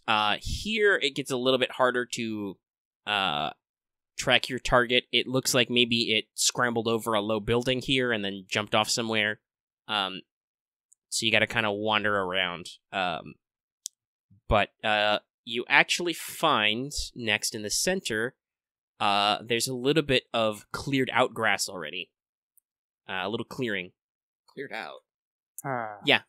Looks like probably somebody with a lot harder time than you, but somebody with bayonets or maybe hatchets, took down some grass. There's a couple of tree stumps. Some trees have been cut back. And actually you find a little encampment area. There's a extinguished campfire. There's a couple of bedrolls rolled out. And there are a couple of rucksacks left. And there's a little pile of firewood. Looks mostly undisturbed over the last couple of days. It's like, kind of under the shade of one tree, but still they've cut down some nearby trees for some firewood. And, it looks like there's some supplies here that they left. How many guys went out on this recon force? About a dozen. We found 4 total, right? There's like 3 guys in that building? No, you found somewhere between 5 and 6. Because you didn't stop to count. There's a lot of bodies, right? Okay, so we found about 5 or 6, so we're still missing about half the guys, but here's their encampment. Check those sacks. Alright, you check their rucksacks. If you needed them, there's probably another couple of survival rations in here, 4 or 5. There's the usual stuff that you guys are carrying already, mess kit, grooming kit. Mm-hmm. A couple of spare reloads of ammo if you want to take them for repeating rifles. Like I said, one guy's still got a bayonet in his sheath lying around here. There's actually probably some entrenching tools lying around that they've been using. Just general stuff like that. Spare canteens of water. Nobody kept a diary or anything in their ruck. Damn it. This is next to some of the buildings, though, if you wanted to check inside. Yeah. I want everyone to stay, I'm giving orders, everyone, we stay tight-knit, no one wanders off. Alright.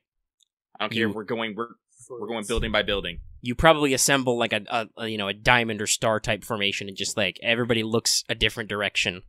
Mm-hmm. And you just move as a unit. Yes. Alright. So, first, the closest building, which is probably just a couple meters away, they were in the shade of it. Looks like this was a larger, nicer house. Maybe somebody who was important in the village, owned some land or something. Got some wood trimmings in addition to the nice, cool stone brick build. Door's wide open. You can just waltz on in. No need for fear tests or anything, but in the light of your lamplight, there's another, 3 or so dead guys in here. These guys actually got to put up a fight. You see spare shell casings lying around. These guys look like they mostly have claw wounds. There's a couple of those weird scorch marks, but it looks... actually, no, roll me an investigation and I'll just decide how much information to give you. Oh, yeah. Okay. Investigate 98. Are you going to keep the critical failure? God damn it, that is a critical failure. I don't want... if I get weird information, I'm going to act on that weird information. I might get people killed. I'm going to use luck. You using luck to reroll? Yeah. If it's a oh, nope, it's a 17. I'm fine now. Perception. 1 degree of success. I'm down to 2 luck now. Yeah, tab over. How did this do? Okay, 4. Alright, so general information, since you all succeeded. Yeah, it looks like a little bit of a scuffle took place here. Like I said, spare shell casings. These guys are holding their rifles, or bayonets ready. You find, just inside the door, you find what looks like a sergeant. There's actually there's a little bit of meat to him. He looks mostly more mummified than stripped to the bone. Maybe it wasn't hungry by the time it got to him. He's holding, a sidearm in one hand. What's left of the door is lying on top of him. There's a serious bloodstain under him. Looks like whatever it was basically punched through the door. He was, standing at the ready, maybe shooting out of, and just pushed him in, slammed him. he broke something. It carved him up, something like that. But he's got a couple chunks taken out of him, but he seems to have mostly just desiccated in the fact that it's really dry and hot right now. And yeah, he's wearing he's got the sergeant's chevron or whatever on his uniform. So let's see if we can grab some ID tags. Yeah, his ID tags are still good. All right. And then Ulrich is kind of, as you're fishing out the ID tags, Ulrich's kind of looking around the room in your lantern light. You can kind of see what happened here. There's one guy who flipped over a table. It looks like it's a very sturdy local table. There's scorch marks all around it. However, from what you know from the fact that like it was poisonous or something, it looks like he wasn't prepared for basically the chemical attack. He's mostly skeletonized and a little melted looking, but he tried to take cover and basically it didn't work because it was an area attack and it was toxic, so he just probably suffocated in the spray. The last guy, boy howdy did he try. You find he appears to have actually gotten to reload. You find, at least a stripper clip's worth of shells on the ground, and he's got 2 or 3 left in his rifle. Well, what's left of his rifle? It looks like the thing got up, the Chimera got up close, knocked his gun away or something, probably broke it in half in a corner, and just mauled him to death. He's mostly eaten and rotted away. Okay. And yeah, it looks like they were... If you guys had to guess, based on information you have now, it seems like the Chimera was quite smart. It picked off the sentries because they were alone first. Lucky just said he was pausing. Oh, he's gonna be RB. All right. I'll pause the recording before I give my whole explanation, then. I'll give my exposition. Cool. All right, so I unpaused the recording, and we're back at it. So, the big, great conclusion. So basically, you guys are thinking to yourselves, and you're putting the pieces together. What you assume happened was the Chimera was pretty smart. It acted like most solitary predators do. It took out the sentries first because they were alone and isolated. These infantrymen were preparing for, enemy scouts, not wild animals, let alone, highly dangerous, magical wild animals. Then it probably took out the cluster of guys having cards a little bit back. Like, you don't know if maybe they were using that building as like a first base. Maybe they just, they were having a meal or something in there because they were waiting for duty rotation. You don't know, but they got blasted next. So these guys were the last, and they probably heard whatever happened with the first thing.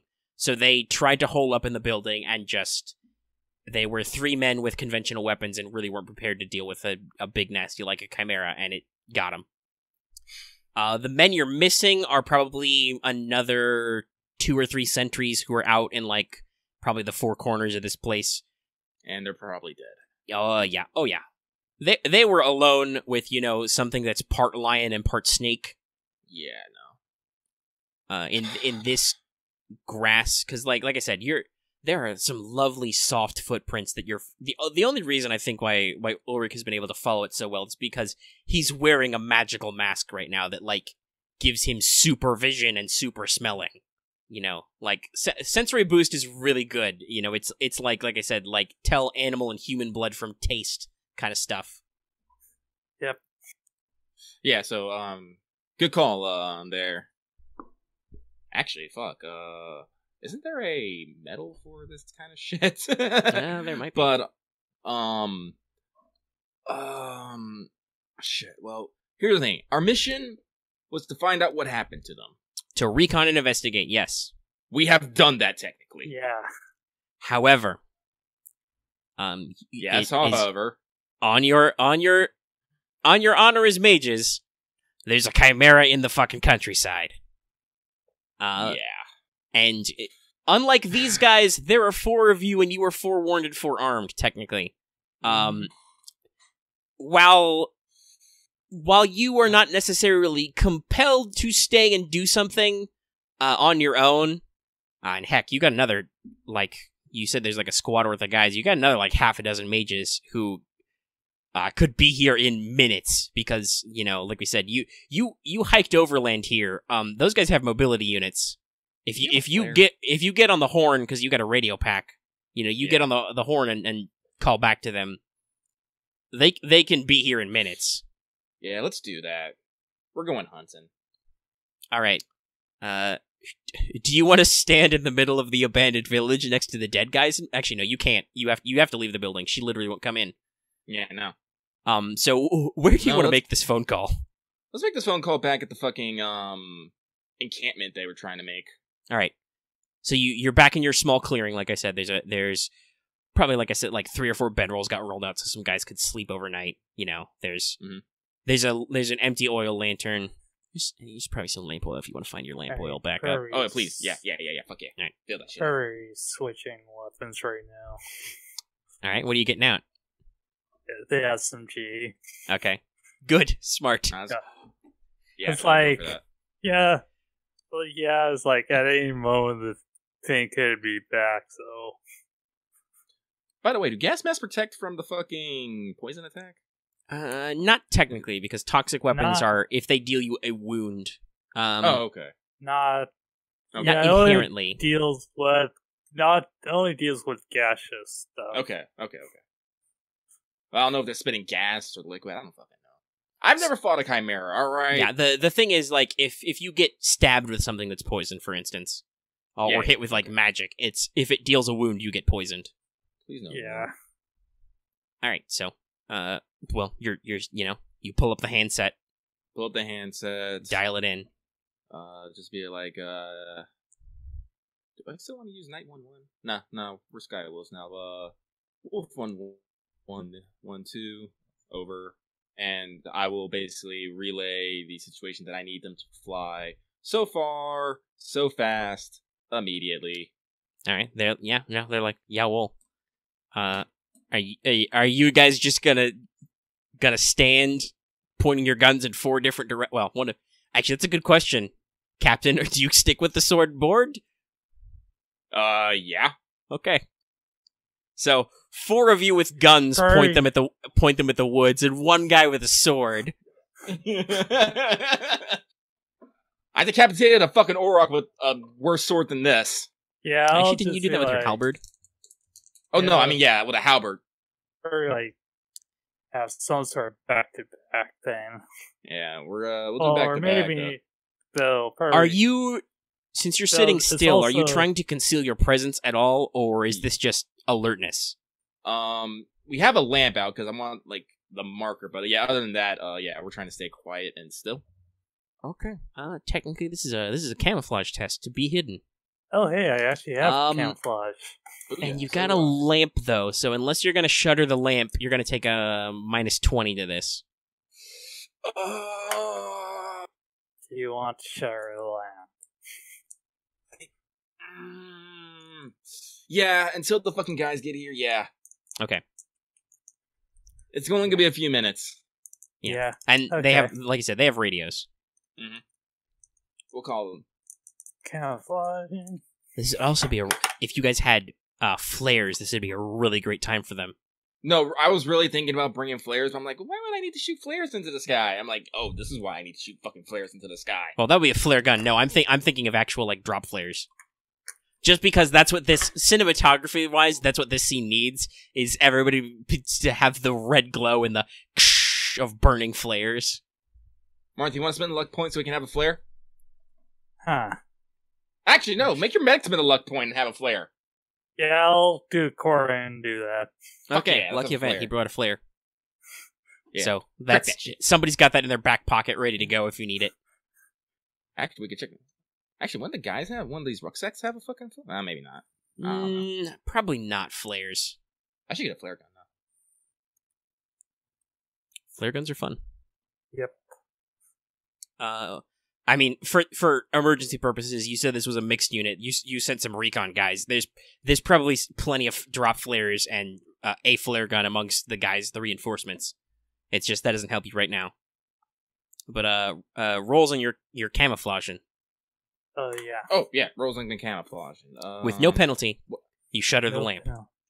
You are plunged into darkness.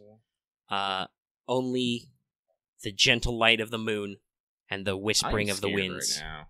I'm not okay. Health perception. 32, 21. 1 degree of success. I'm glad this is not a video game, because I'm pretty sure I'd be shaking right now. This is some Aliens Isolation. Mages of War could be a video game, but I think of it as probably much more a movie or like maybe an animu. Yeah, no, I'm kind of thinking of it in the terms of Alien Isolation right now. Okay, now I have to do math. There is something out there. I don't know where, I don't know when, but it's fucking out there. And it's big and scary and can bite my feet. Alright, I also have Decoy too. Yeah, that takes a little bit of action to set up, but you could think of that. Alright, everybody make me awareness rolls. You may or may not have a +10 to this. Okay. Because I'm pretty sure every 5 minutes the captain is belting out the, hey everybody, keep your eyes up. Yeah, no, I am. So, plus 10? Yes. 10 and plus another +10 plus another +20, so that's... Oh, God. Well, I got a 17, thank God. Yeah, this is a the surprise check. 56, 76. That is... Plus 2... No, that's not plus 2. That's That is 0. Okay, so that is 8 out of 76, so that's 6 DLS. He's very good at this. Yeah, he is. That is 2 degrees of success for me. All right, well, Big Boy got a couple of degrees of failure. Oh, thank God. So, yeah, you guys are minding your own business. You're listening for that ever so distant sound of, you know, the faint weird magic hum of mobility units flying through the air. Hey, guess what? You don't hear that right now. What you do hear is a very distant, whoosh, whoosh, whoosh, whoosh, whoosh, whoosh. You know, a concentrated grass rustling, and you hear a bit of a clomp, clomp, clomp, clomp, like hooved feet hitting hardened earth, and yeah, there's something out there. Okay. Maybe Ulrich, because he rolled like 1,000,000 degrees of success, and you have super senses right now. You can faintly hear, like, it's really hard for me to do this fully myself, but imagine like like 3 simultaneous exhales. That's really...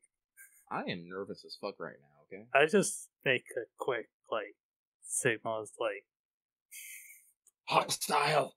It's like... And then it's like, hostile, and just like, make a breathing sound 3 times. Well, not breathing sound, but signaling silently the breathing. So you can hear what direction it's coming from. It's kind of coming from the side of this little encampment area, somewhere out in, like, there's probably like a main town square or something, and it's kind of like circling around to your side, to your flanks. What do you do? Because hey, guess what? It did not blow its seeing you roll. So okay, it must have her like really good awareness. It's got 3 heads. It's pretty good. Yes. It's like, yeah. So it's pretty much just like the whole like help bonus. Oh, actually, so it only failed by 1 degree. I forgot.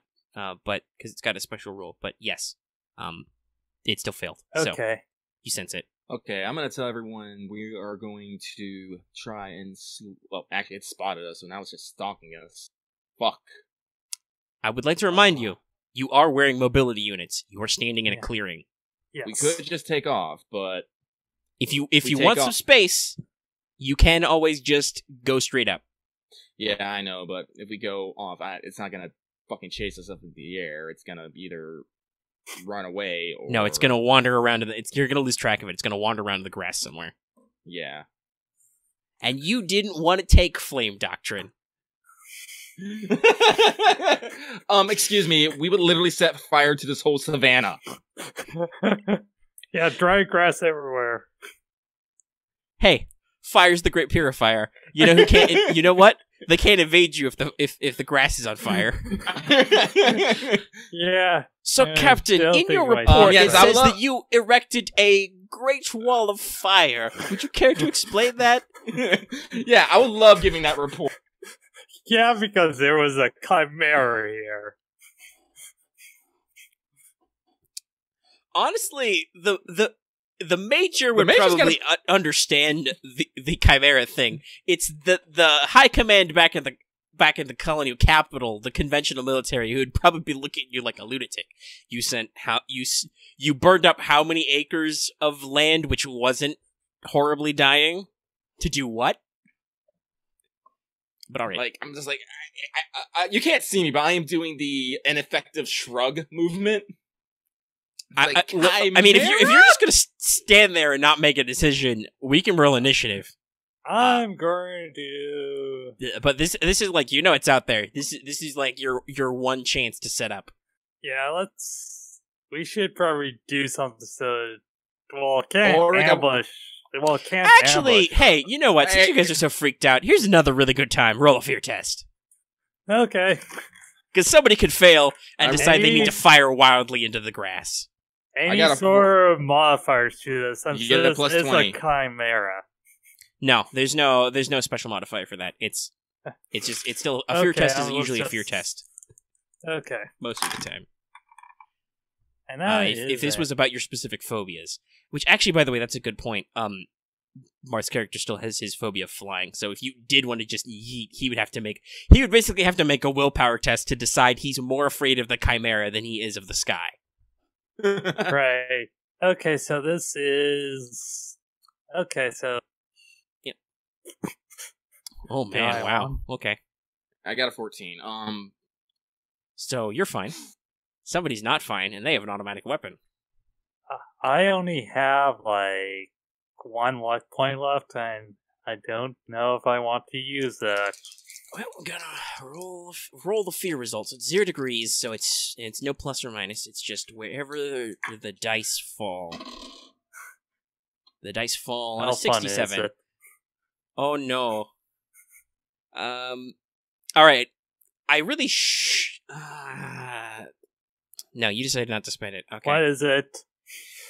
The character goes berserk and attacks the nearest visible creature, friend or foe, with whatever weapon they have to hand on its highest rate of fire. This passes after the attack is made, and the character is limited to a single half action on their next turn. I'm gonna roll a d4, and we're gonna figure out who's the nearest visible person. I find it hilarious if it was the fucking Chimera who's about to make an attack. It's like the Chimera just bursts out right at the moment. Right, yeah, that'll be one of the results. But let me find out. Come on, please be that result. So, we'll do this, 1 your companion, 2 the captain, 3 the captain's companion, 4 is the Chimera. Okay, so this is just a I shit you not. It is a 4. So, Chimera. Ulrich, here's what happens. You're minding your own business. You're peering out there with your night eyes. You can see a lot better than everybody can, and just in a split second, as you're going out. Actually, here's a good question. Captain, would you, knowing that it's out there, would you have uncapped the light? So the flares, the flare is already on the ground. So, okay, yeah. So you just light the flare. So in the flash of the flare light, you see, just well, actually, I'll have to set a range for this so you can get modifiers. But let's see, how fast can this guy move? Not super fast. All right, so probably about 5 or 6 meters in front of you, backlit by the flare. Suddenly, you see the reflections in 3 pairs of eyes, and you just lose your shit. So you have to make an auto-fire attack now because you're carrying an auto-fire weapon and it's your maximum rate of fire, so that's plus 20 to my 50. Take a minus 10 off because it's got light cover, because there's stuff in the way. Okay. Oh, yeah. But you are inside short range, so add another plus 10. Damn. Short range plus 10, okay. Plus 10, just make... Yeah, there's nothing else that helps with this, but our fire time, so plus 10, so slight covers to that's minus 10. Mm-hmm. So it should just be the plus 20 for auto fire. Okay. And however many degrees of success you get, you hit. Assuming it doesn't get the fuck out of the way, you can dodge. Actually, that's a good thing, because it will only dodge a number of hits equal to its degrees of success. Okay, so that is 6 out of 70, so 6. What was that? You broke up a little. Oh, you posted it. Okay. That was 6 DOS for the auto fire. What's the auto fire rating on the SMG? It is 6. Okay, so that'd be all 6 hits, unless it dodges some of them. Yeah. Damn, how good are you at this? No, you forgot this because you guys haven't used automatic weapons in forever, but SMGs and stuff are actually really rad. Yeah, that's why I got it, plus the drum magazine. Yeah, because you used 6 bullets, I think. That's an 88, so that's a no. It does not dodge. So roll damage 6 times and just put it in the chat. The total? No, not total, separately. So put each individual attack in there. Right, so it's 1d10 plus 2, pen 2. Yeah, that's not really I don't think this... Yeah, this thing doesn't even have... It probably has, like, toughness. High toughness modifier. Yeah, so here's the thing. You've hit a Chimera 6 times. We'll see if that helps. Okay. Right. Yeah, so just go ahead and total up. So, we're not rolling initiative quite yet, but, Captain, basically, off to your side, you just hear Ulrich with his gas mask on, like the fucking pyro out of Team Fortress, just... You know, the crystal quiet night is rent by automatic gunfire. Not even like a controlled burst, just he presses the trigger and as many bullets can come out and spray into the grass. You know. I just want to cast Temporal on my sword. That's all I want to do right now. Yeah, you're gonna have to wait for initiative, I think. I know. Because this is probably surprising to you. Yeah, no. It's like, what the? Daka, daka, daka, daka, daka, daka. Hey, at least, guess what? You don't need to signal the team where to land. Nope. Things are about to get real loud. Okay. So, because of the toughened hide special rule, it has a damage reduction of 8. So let's do some math. So that's going to be like 4. So that's 2 of those do 3. Nothing. Yeah. So it's wow. So 4, 2, 3, 1. 4, 3, 2, 1. So that's 7, 9, 10. That's 10 wounds. That's not half its wounds. Let me get a notepad out so I can track. All right. And remember your next turn. So that'll be your first turn when you roll initiative. You can only take a half action because you. Yeah, I know. You freaked out and shot first. You shot your wad. So like real talk, that was a pretty good wad. Yeah. Yeah. No, you managed to do 10 damage, even though it's got a pretty good toughness. But so out in the spark is probably the wrong word, but out there in the grass. Captain and Ulrich, you can see some of those, hit home, maybe some dark blood spurts out, but you're pretty sure a couple of those SMG bullets just bounced off something and flopped off into the undergrowth.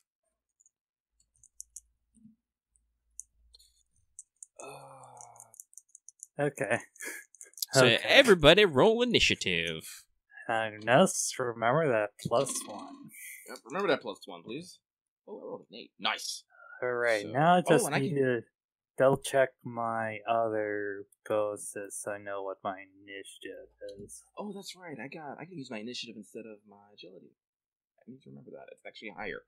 That means that's whopping 13! Alright, the Vanguard does that. That's not the Pathfinder. So you got 13, Wolfgang?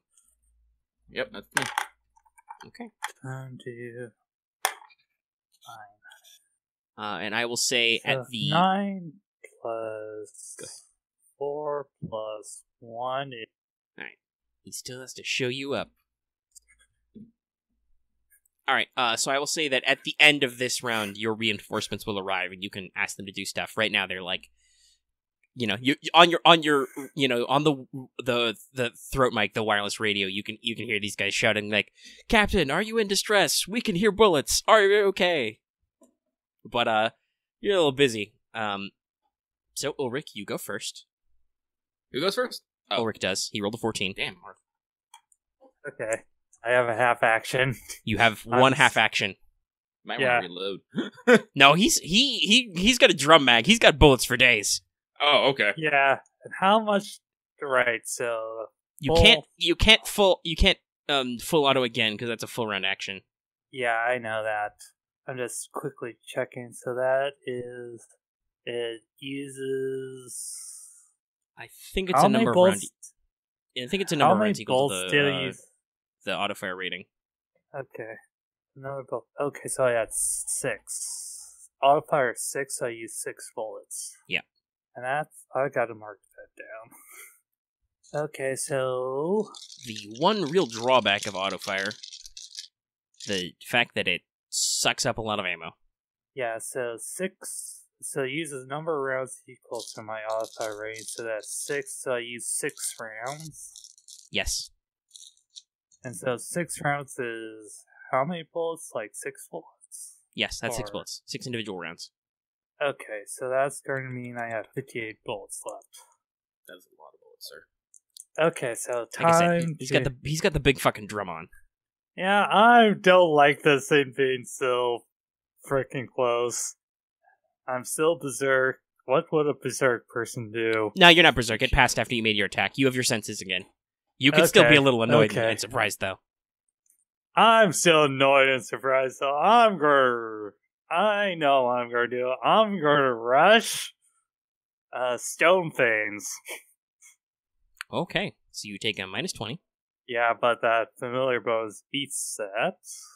So that's 20, then I get a +10 from the elemental affinity. That's 52, 62. And I think I'm going to spend at least one Ethereum core. Alright. Take a -10 for stuff. Actually, is Stonefang's an attack roll? I think it is. It makes it a ranged attack. Make us mold any. Oh no, that's the wrong one. I want to look at it. As a fallout, several smites to leap up from the ground at a target within your willing meters. Oh, I should probably write that as an attack because it says if it hits. Yeah, if it hits. So -10. This will actually be -20 because there's cover and there's some other stuff going on. Okay. By the way, I want to walk that back. There were some sparks, maybe. Okay, so sparks plus -20. It sounded like your bullets almost hit something metallic at a few points. Okay, so there's -10 for cover and concealment, and -10 for something else. So -10 for cover and concealment, so that's -20 plus 30? How many minuses? Okay, it's -20 because you're rushing, and then another -10 for cover and concealment, and then -10 for special abilities. So that's 40. Yeah, -40 total. So that familiar eats 20 that, then the elemental eats 10 more, so that's -10. So that's going to be 42. I think I'm going to actually spend 2 Ethereum cores. Alright. You don't need to fly anywhere. Yeah. Time to do this. Let's do this. 99. That'd actually be really bad, because that would be magic mishap too. The beauty, though, is technically if you roll 100, which is the highest number, that's not doubles, even though that's 2 zeros on the dice, because that's 100. Okay, well, I got... Alright. Going to be... yeah. Yeah, it'll be 4 DOS, so that's 4 max hits. Well, it's technically the start of a new round, so he's got his response back. Let's see if he can dodge some of them. That's a 35? That's not very great. So that's 0 degrees. So that's technically 1 hit dodged. So you hit 3 times. Roll 2d10. 3 times. On the plus side for me, the dice for this is very swingy, I think. Yeah, because it's 2d10 raw. Note to self, next time I write this scenario, make it a wyvern nest, so that they can fly. Right. Yeah, we'll let the dogfight with fucking... No, you're probably ecstatic right now, because Ulrich, at the very least, if he's not going to kill it right now, he's going to put a lot of work in. Mm-hmm. Marth, you still there? You rolling damage? He's typing. Okay, now he's typing. All right. Yeah, so one of these won't really hurt it. Okay, so there's a minimum damage, a max damage, and an in-betweener. Great. It's like 2. I rolled the lowest one. So one of these, stone fangs shoots up out of the ground, smacks it somewhere. You're like, I'm gonna smack him right in the torso. It's gonna be dead. It just explodes into dust on him. It's like, you hear another metallic-y thump. So let's see. So that's 11 minus 20 minus 8 is 12, and 11 minus 8 is 3. So he takes another 15. Is that half his wounds now? Yes. Yes, 15 would be half. Let's roll that big, beautiful toughness. This is... Oh, hey, he's staying up. Oh, yeah. Which is perfect, because hey, guess what? Yeah. The numbers don't lie. Ulrich gets to go next. Not Ulrich, Wolfgang. Oh, excuse me. It's 14, 13, 12. Missed it by that much. Actually, I'm not that I'm going to pull it on you right now, but I'm thinking I might rebalance this so it's got more agility in future. Because now he's rocking a 35 agility, and I feel like that's a little unimpressive right now. Yeah, I think it would probably have a 45. Yeah, I'd say fucking 50. It's a fucking lion, man. Do you know how 15, fucking fast? Do you know how fast they move? Even just the front half. Nuts. Shoot. How far is this? So, well, some of that's going to be you have to figure out exactly how far apart you were. But it was 5 meters in front of Ulrich. So, depending on how you were spaced away from him, you might be another couple of meters. So you could be 6 or 7. You get that, Lucky? I'm thinking. You thinking about it? Well, because the thing is, you can't temper and charge in the same turn. Nope. Unless you rushed it. Wait, yeah, I can. I just gotta rush it. In which case, you take penalties. Yeah, nice flying. Yeah. Yeah, I'm gonna spend 2 charges. Yeah, that's... I ain't flying. Yeah. Yeah. I have the efficient one, so I go twice as far. So. Yeah, so I am going to fast cast temper at a plus 20 because I'm using 2 charges because I want this thing dead now. I rolled a 17. That means total of... I don't have any spell bonuses. That makes me sad. Let's see here. 4 degrees of success. That means for 4 turns, my sword is super sharp. Now doing 1d10 plus 10, AP 8. Cool. And I'm gonna charge. All right. Well, okay. It's his response action. Mm-hmm. I'm coming at you, boy. My companion does not get the charge. Actually, here's a good question. Can you charge still? Difficult terrain. Oh no! It's difficult terrain. But you do get a plus 2 to your base movement because it's still the first turn. So, what's your movement times 3? No, times 2 because it's no, it is times 3 because it's charged. That's right. Yeah. So normally it'd be plus 5 times 3, 15. Actually, 7. Oh yeah, barely. Is that right? Scrolling is that? I think that's correct. My own rules. Yep. So it's base movement times 3. So okay, so that so plus base movement would be 5 because of lightning blitz times 3, 15 divided by half because it's difficult. That's 7.5. Yeah, it's enough. Yeah, I run at it. I gotta cut it. Charge. I'm gonna cut it. Charge. Right. Companion does not charge with me because she can't do that no more. Mm-hmm. Oh, actually, I've been dumb. I really should have remembered this the whole time. What? It's large. You get a plus 10 to hit it. Oh. Okay. Yeah, sort of as you get up close in this thing's business, by the way, you're bringing the lantern with you, which, even if it's shuttered, you're probably casting a little bit of light. The chimeras from Dragon's Dogma are probably a really good clarification. Good This roll. thing's big. Like,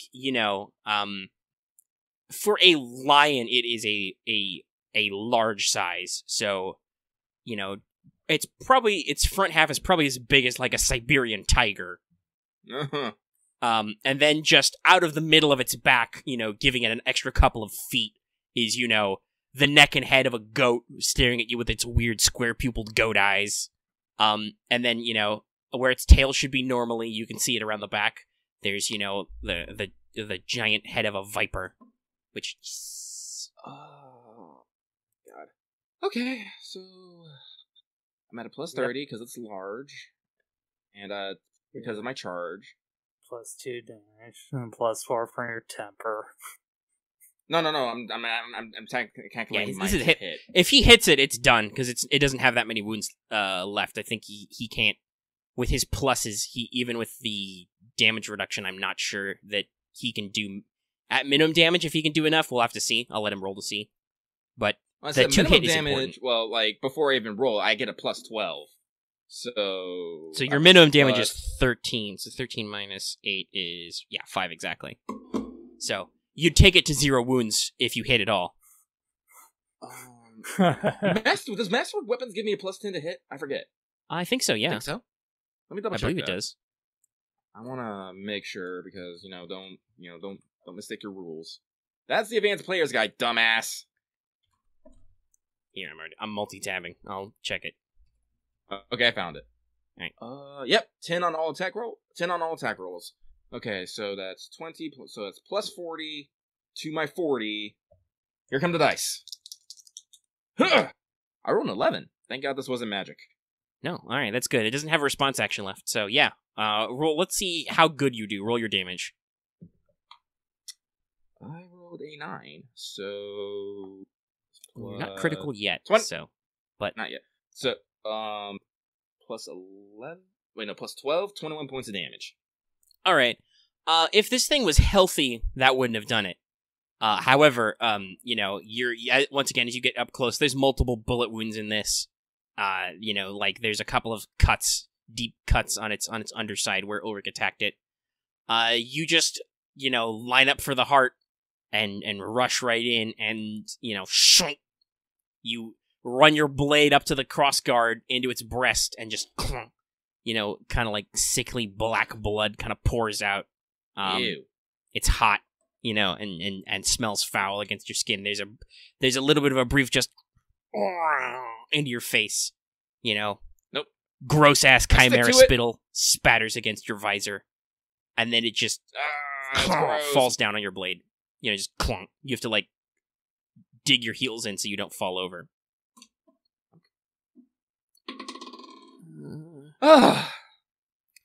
Decapitation. All right, you're gonna take its head off. You pull your blade out. Yeah, pull my blade out. Wait, hold on. Tail. It's got 3 heads. What? Yeah. Okay. All right. You go back for the lion, and then on your radio you hear, "Captain, watch out! There's something else coming." Oh no. To your north, because the GM hasn't had enough fun yet. What? What just happened? I have to dodge. So something else is coming? No, you don't have to. You don't necessarily have to dodge. Hold on. Let me okay. do some maths. But let's see. So that's... So Lucky killed the chimera. Yes. Maybe not. No, you got in. You definitely killed that chimera. That chimera is super dead. Oh, please don't tell me there's more chimeras. Suddenly a pack of chimeras. Hey, I don't know if they're solitary or pack creatures. Yeah, this is not necessarily D&D. It doesn't come with, selected size. So hold on. What's an 8 plus? 8 plus. Oh, I'm already kind of doing you guys dirty by adding another chimera out of nowhere that I didn't necessarily say was there before. So let's just go with the original agility bonus. Okay. Not that it would matter because you guys are still super fast, but you're so fast. You're so fucking fast. Oh my god. Yes, and this is a new initiative. Honestly, it makes sense. Or is it gonna be like Gordon just barging on the fight? Okay, well, I'm open table. I'll ask you this. I'm okay with this new chimera going on the old chimera's turn. And if it means like it goes like for me immediately, I'm okay with this. I think it's very cinematic. All right, well, it probably would go for you. It doesn't matter, because it rolled an 8, the last one rolled a 9. So if we use the new agility or not, it would go basically at the same time. So we'll just say that it's still 12. Yeah, cool. Okay, let's see. So, for mobility, we'll see. Okay. Fuck it. You're covered in armor. You'll be fine. Let's roll a charge attack. Oh, here we go. What's better? Is it more No, you're armored. It needs to use the claws. The ramhorns don't have any pen. So let's see. It's charging. Do you feel like you're an unaware or flanked target right now? I did get a call of warning. Okay, you're not unaware. All right. So it doesn't get a plus 20, but it does get a plus 10 for charge. Where's charge plus 20? I thought charge was plus 20. Okay, charge is plus 20. Just looking at. Yeah, charge is plus 20. So it doesn't get a plus 40 total, so it's just a plus 20 on its warfare melee, which is great, by the way. Oh, here comes the pain. All right, so that's a 54 out of a 70. So that's a couple of degrees of success there if you want to try and dodge or parry. Well, I can parry, and I have passive barrier on my shield. That's eats 2 immediately. All right, so you just need to succeed with... Yeah, you need to succeed at all, because the passive barrier clarification has to reduce below 0 degrees. Yeah, so... Okay, so I'm going to parry with my shield, which is defensive. Did I lose my sword? And is my sword stuck in the other Chimera right now? No, you pulled it out. You had enough. Okay. Basically, the reason why you were almost blindsided, where you stopped to pull your sword out and we're going to start taking heads, and then the second Chimera bum rushes you out of the grass. Okay. Just clear. Okay, so claws are coming. Shield up, motherfucker. I rolled a 12, so I'm pretty sure that's gonna be a success. All right. Wait, what do I roll? What do I roll for parry? Oh, warfare melee, right? Yeah. WFM. WFM. And you get a plus 10 because it's defensive. Does masterwork count for parrying? It doesn't explicitly. So at the moment, no. Yeah, that's okay. Yeah, but I'm gonna think about that later. So no, that's just defensive on my shield, which is plus 10. I mean, like I said, you basically have to succeed, period, to cancel out here. So. Oh, and my shield gives me light cover. What does that do again? That's another minus 10 to attack rolls, but that was if you were actually like facing it. And cover doesn't really work for melee. That makes sense. Okay. So 12, 50. Was it 51? So 4 degrees of success. All right. Because your shield is magic, you were able to like spin and deflect up, and the giant lion's paws are reaching for you, and you just pong out of the way. Magical sparkles fly off as it kind of like deflects its momentum, and it lands next to you. And hey, guess what? Counterattack. It's a Chimera. It still has a half action. Not again. Left. So you used your response action. Yes, I did. The snake tail's gonna come around. Here it comes. And just try and bite you. No! With his other half action. Okay, so 3. Alright, so that's a 27 out of 50, so that's another 2D. So it still has a degree of success left. Okay. I can't do anything about it. Alright, let's see if this even works, because the snake bite's not super strong. So that is a... what was my 2 hit? 27, so 72 is what? It's one of your legs, I think. Where's my hit location tables? Where's my armor? There it is. It's in here somewhere. There we go. Critical damage tables / hit location. So hit... Excuse me. There we go. Hit. 72 is just barely the right leg.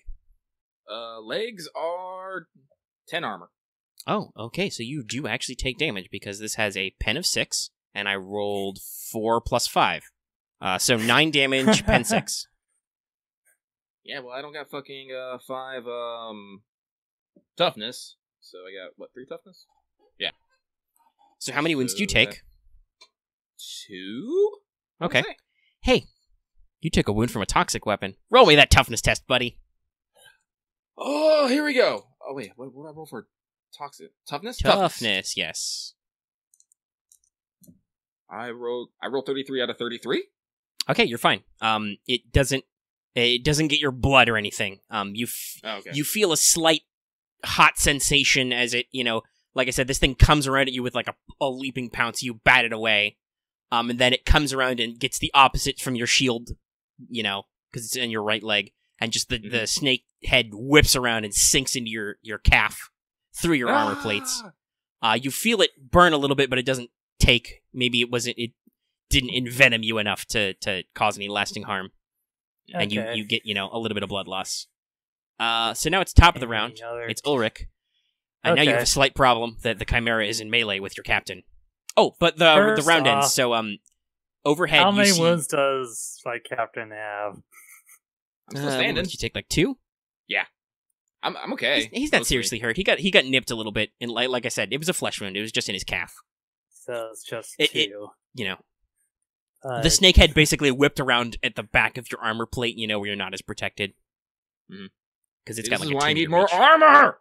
But I forgot something. At the end of the last round, your reinforcements show up. So I will say this, on your turn, Captain, you can give them more orders as like a free action. But yeah, there's a couple of floodlights just down on you, and they're not even shouting on the radio. They're like, we're here, Captain. We're above you. Okay. They have searchlights and shit. I'm assuming. Yeah, searchlights. Yeah, like I said, the search lamps, boom, lit up. Okay. I think I know what I'm going to do here. All right. He's in... that's going to be a -10, but and the Chimera is out cover? No, there's still grass between you and him. Okay. Shoot, so that's going to be a -20. And do I want to fire into melee? That would be another I would say this. You know that your SMG rounds don't. They're pistol bullets basically. They don't have a lot of penetration. The captain is very armored. Like he's not going to be. I'm not going to put words in his mouth, but he's not going to be happy if you hit him with a straight bullet. But statistically speaking, you're probably really unlikely to actually hurt him. So it's like, hey, it's like, okay, so I'm going to rush a spell to get shatter rounds on my SMG. We're really using that rushing. So that's going to be a -20 on this, so I get a familiar bonus plus that elemental bonus, so that familiar... And there's no special penalty for this because this is a spell on you. 20 -20 plus 10, then I have 62. There's no real... Okay, so I'm just looking at that. How much do I want bonus dice? I bet Chimera Venom is a very valuable poison. Catalyst. Okay, so I spent 2 before. I'm going to spend...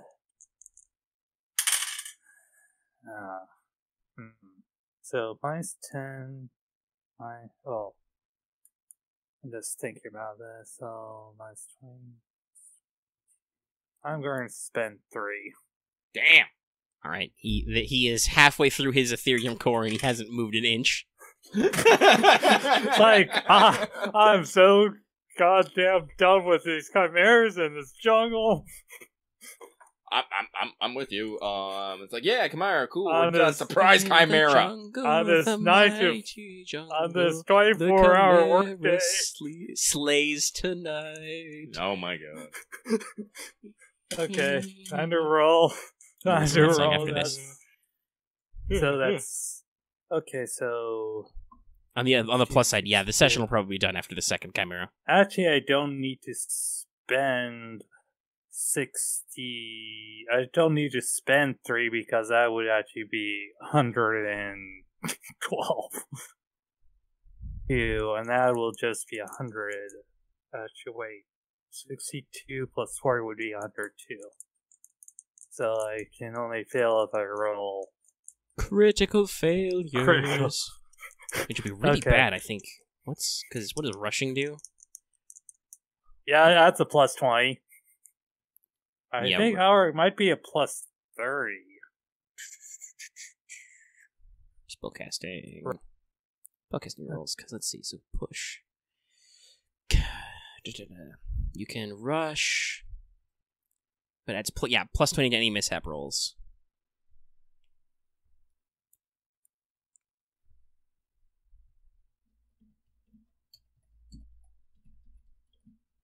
Yeah, wait, that's okay, so that is 12 out. That's a lot. So that's going to have additional bonus. So add a number of critical damage dice equal to your DOS. So that's 8. So it's 8 to 10 critical damage. Yeah, that's scary. Might have to work on that now. This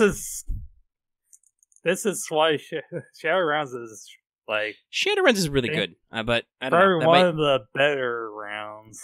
I might have to rebalance that, much like Passive Barrier, because that's a lot of freaking damage. Okay, but it's raw, so it's very swingy. We'll see. So now I'm going to do full auto. Okay. Wait, if I get hit, that means I'm taking critical damage. Yes. So 20, then... Yeah, plus 20 for auto fire. They're still covered, though. Then the cover and not seen. So that's... Is it within short range of me? Yes. So that's plus 10. Mm-hmm. So I'm firing into melee. Yeah, there's partial cover and concealment, basically. And you're firing into melee. Minus 20. Yeah. You also, remember, it's large, so you also get a plus 10. Yeah, that's also important. It's large. So the negative modifiers is the total of minus 20. Then I have full auto, which is 20. Then short range, which is... Yeah, so I think you're still at a plus 20 to this. Yeah. Damn. 39. And this is why Omega is really sad. Nobody ever picks Cursed, so he gets bad luck points to spend on people. I mean, it's 100 points, but 100 points is a pretty terrible. I mean, Curse is pretty terrifying. Yeah, Curse is bad. So... I mean, all the 100-point ones suck a lot. Okay. All right, 4 degrees of success, so that's 4 hits. Okay, we'll roll 4 damage. God. So roll the raw damage first, and then we'll roll special damage to see. Okay. 4 damage. These are all in the fucking legs. Jesus. Fuck these legs. Because that becomes a 92. So that's the left leg. Well, on the plus side, if it gets one of its legs blown off, it'll stop taking critical damage. But hey, I did say to myself, I want there to be more critical damage rolled. Alright, so one of those does nothing. So that's going to be 4, 3, 1. So 8 to the leg. Alright, so it takes 8 wound damage.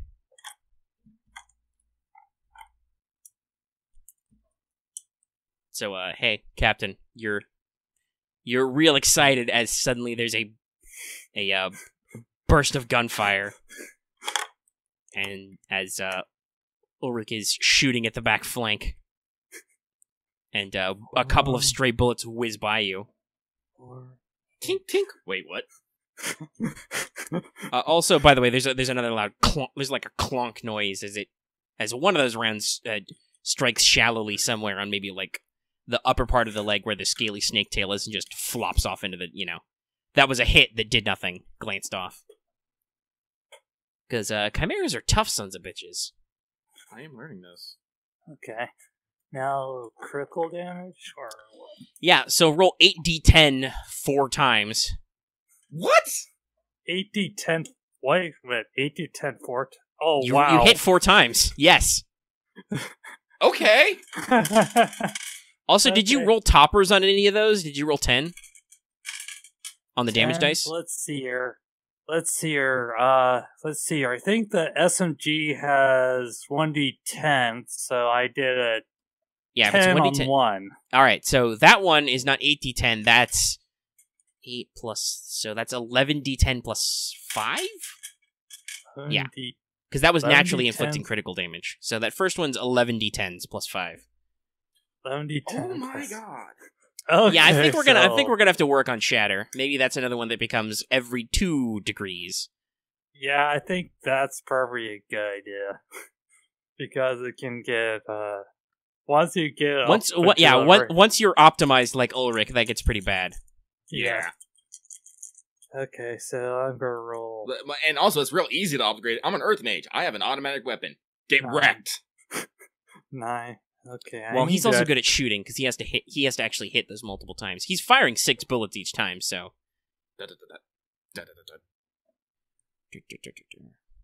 Okay, so I have to actually pull out 2 more dice for this. I didn't think we would need so many fucking D10s. I have like 8. Okay, now I need an actual. Break out the calculator. Okay, now I just need to actually see this. The bleed rules might actually come into play, like in a meaningful session. Besides just because I feel like odds are he's gonna roll probably 100, maybe 100 plus on one of those. If that first one rolls big, that's it. If not, though. Okay, so 7 plus. Okay, so 11, 16, 18, 24, 25, 29. I don't think actually roll that high. 37, 38, 43, 48. Is that okay? 1, 2, 3, 4, 5, 6, 7, 8, 9, 10. That's 11 dice. So that's 8. It was what there? And you broke up a little? Oh, okay, you did your math. So that's 48 on that first one. All right, that's actually, you rolled pretty low there. So that's in the 7 bleed range. That is severe cuts and lacerations, multiple wounds bleeding seriously.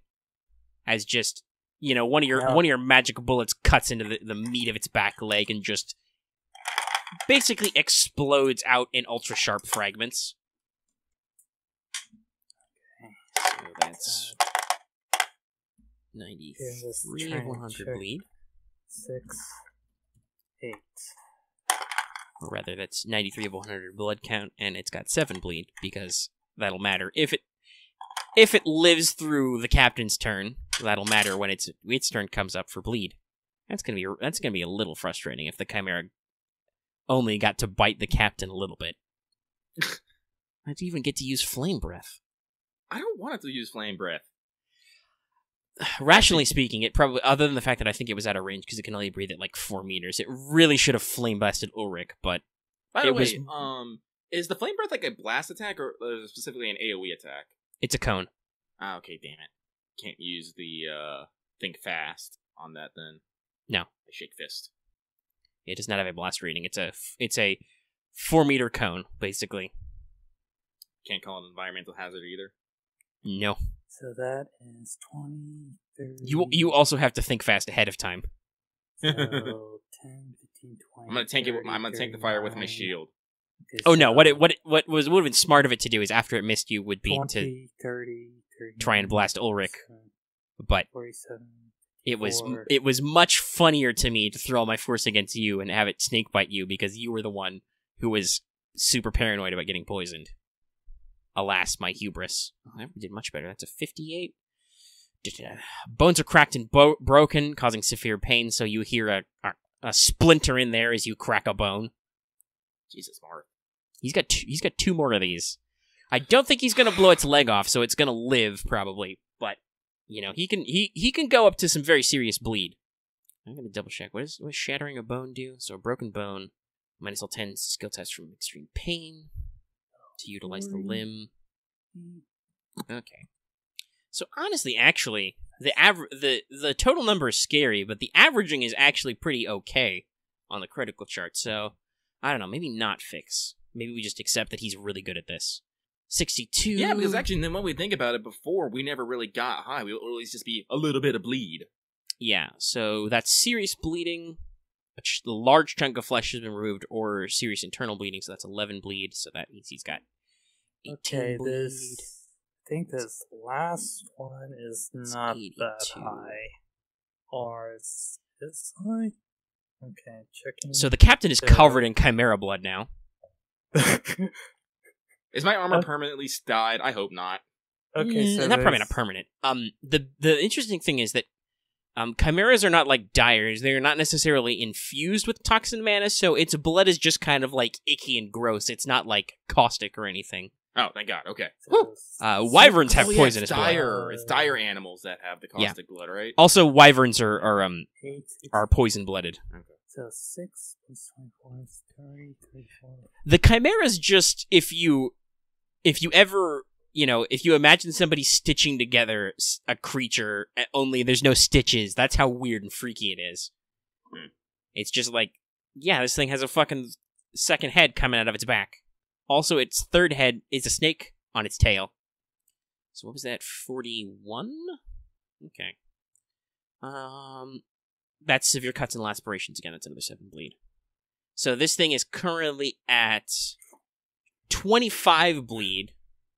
And it has lost, hold on, what's 82 minus another? This is 7, so it's got 75 blood left.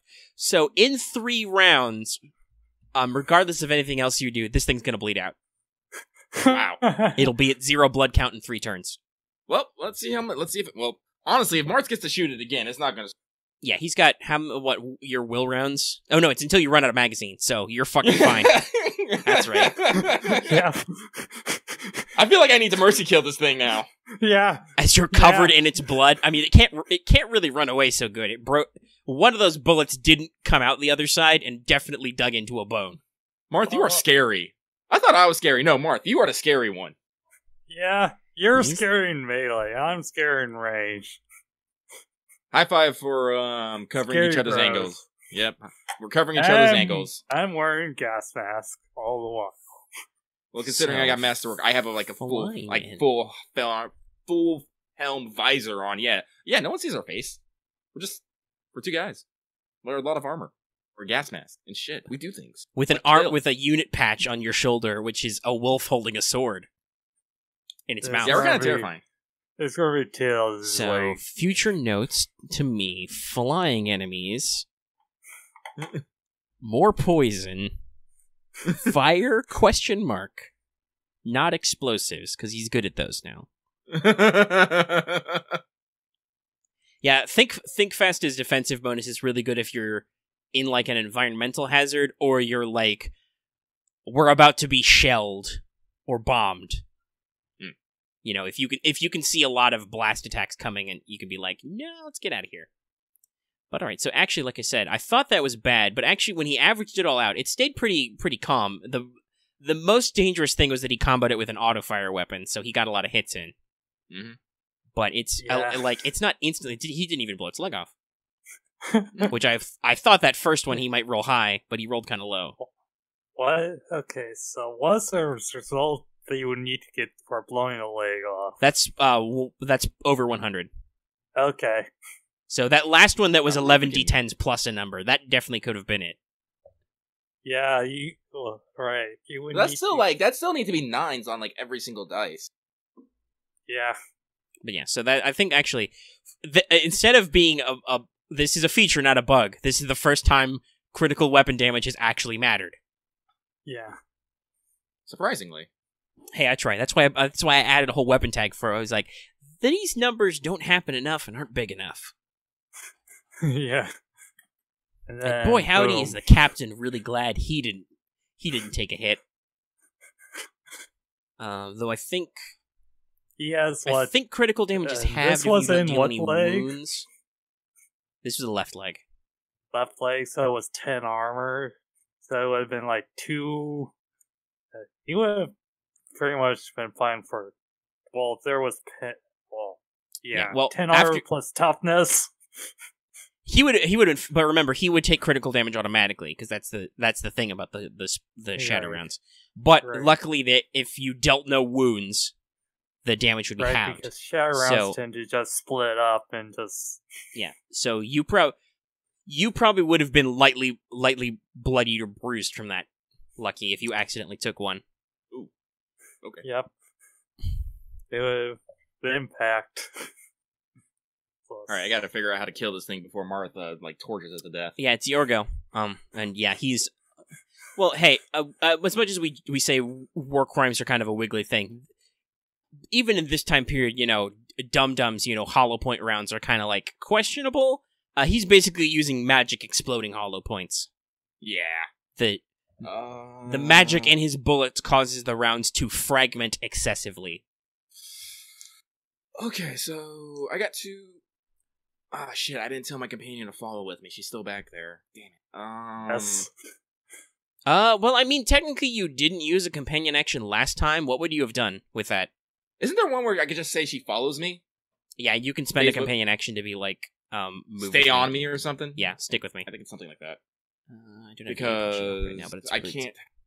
And, if anything... If move as one, that's what it is. Right. Yeah, so would you have issued the move as one command last time? Yeah. Move as one, she stays with me. That way, this time we can double team! Yay! Yeah, so move as one is special. It's like, you can move. They move with you no matter what. The what? I said, yeah, move as one is special. It doesn't matter what her agility is, she would move with you. So. Yeah. Okay, so... now you're going to spend her action to double team, I assume. Yes. So that's plus 10 because of double team, plus 10 because of it's large, plus 10 because of masterwork, minus 10 because of cover, right? No, melee. You're fine. Melee. Oh, melee. Oh, okay, that's right. No need to worry about cover and concealment. And you're also not you're not trying to cast a spell on it, so its other thing doesn't apply. Oh, okay, cool. So that's plus 30. And I tried to dodge earlier to try and get out of the way of Marth hitting it with bullets. Yeah. So I'm just going through my bonuses here real quick.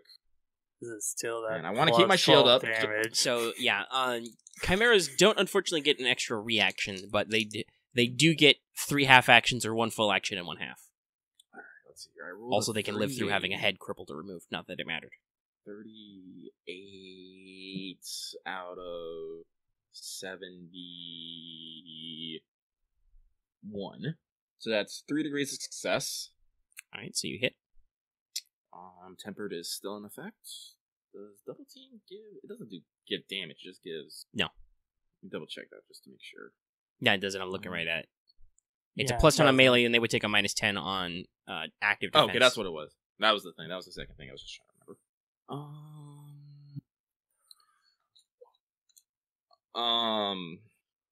Hang on, so I will roll damage. Yeah. I rolled a 10. So you're going to do special damage. I'm going to do that special damage. And... Alright, so what's your total damage? Total damage also, what was your hit again for hit location? What was your result? 38. 38. That's going to be in that son of a bitch left leg again. Someone's calling for me. Hang on a second. Sure. Yes. No, is it my magnet still on it?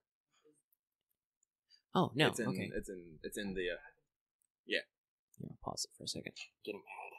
Okay. So that was left leg. No, it was left 80 leg, what? It was 30 what? 38? Yeah. Alright, so that becomes 83. So that's the right leg. That's the leg that's fine. Oh, well. It's still gonna get the fuck cut out of it. With 1d, let's see here, 10 plus 6, that's 16 points of damage. No, that's straight up 20 points of damage, AP 8. I forgot temper. 20 points. So 20 and then toughness. And then critical damage doesn't matter. Yeah, I could have armored hide. I don't fucking know. What was the critical damage? 3d10 plus 5? Yeah. Because you rolled toppers. Yeah, no, I rolled a 10. Yeah, that's right. I'm just saying it to myself. 5. Oh, I rolled another 10. They explode! No. That'd be an interesting rule. Oh god, that'd be a really interesting rule. That'd be especially real with nasty. that auto fire shit. Yeah, Ooh. let's not. Let's not. So 21 on dice plus 5, 26. Ah, a flesh wound. Chunks of flesh are removed. That's another 5 bleed. So now it's at 30 bleed. Hey, guess what? I had another attack. Yeah, so 20 damage. Well, 20 minus 8. Yeah. So rolls a 25 to stay conscious. So that's 20 damage to it so far. It's still standing. I rolled a 26. Wait, no, that's a 62. Excuse me. 0 degrees of success. All right. Well then. But it can't dodge, right? No, it's done. It's out of dodges. Yep. Roll your damage. And Here comes it. Oh, no, come back, so guys. 62 becomes 26. That's the right arm, so that'd be the right forelimb. We're just taking. You killed two. I mean, there's a giant tiger-sized lion and/or lioness with a goat head coming out of its back that has a snake tail that bit you on your ass. So you're fine. Like, you're just laying in with your sword because, boy howdy, you really hope you kill it. You have have a tail to tell now. You killed a chimera that bit your ass. Yeah, but I rolled a 6, plus 10. That's 16 points of damage. Okay, so 16 points of damage. 36, 40. Well, 16 minus 8 is 8. That would be 36 damage on it so far? No, 28. What do you mean 28? No, it's 28 total. I'll be keeping track because he did 12 last time. It already had 8. And then, oh right, 12 plus, yeah, that's 28. So it's not at 0 wounds. And it's his turn. Here it comes. Is it going to attack the one who did the most damage to it? Let's lose 30 blood. It's at 40. Oh my god. Okay. Wow. Needs to make a toughness test to not pass out from blood loss. But that is a 15, so he's fine. Or she's fine. Good job, Chimera. So let's see. I got 3 whole half actions to use. Well, I bloody it up, but he did the most damage. Could do claw bite, but what's the rule? No, okay. Let's see. Let's start. We'll see what happens. Let's start with a ram horn. The ram's head comes down for a headbutt, Captain. So let's see. It's taken the penalty for the penalty for extreme pain overall, but not for this specifically because that's not its leg. So it's at a -10. I think I'm just gonna have to take it. I don't want to use my respawn action. Well, it did succeed. It rolled a 30 out of 40. Okay. Well, let's see if it hurts you. Yep. So that would be an 03. So it's the head. That's funny. Yeah, let's meet heads. Clunk. It probably doesn't hurt you. That's an 8 pen 0. That's an 8 pen 0 to your head. My head had 12 armor. Nope. I headbutt it. I win. But you were hit by an attack, so there's 2 tags on this. So let me look at some rules. So I'm pretty sure you get like a plus 20 on a test for stun if you didn't take any wounds. I don't know. I don't know if the let me check the stun. I'm looking them up because there's 2 tags on this I gotta look up. So I gotta scroll through every instance of stun. Yes, it does have knockback because I mentioned that earlier. So Stunzo. Well, I'm looking at knockback. So first, make a strength test because you were hit. 14 out of 30. 1 degree of success on strength. Okay, you're fine. Booyah! And stun. No, you get a plus 30 on this test. Oh, this is a toughness test, right? Yeah, toughness test to not be stunned. 28 out of more than 30. All right. So, well, this is semi-unfortunate for you because it realizes you're still a threat. Yeah. So, it's going to do something you can't parry. The lion head's going to come around to you, and it's going to breathe a horrible purpley black fire at you. Maybe it's smoky, hot, burny. You're going to use also, by the way, this is an area attack, so your companion will be hit too, unless she evades.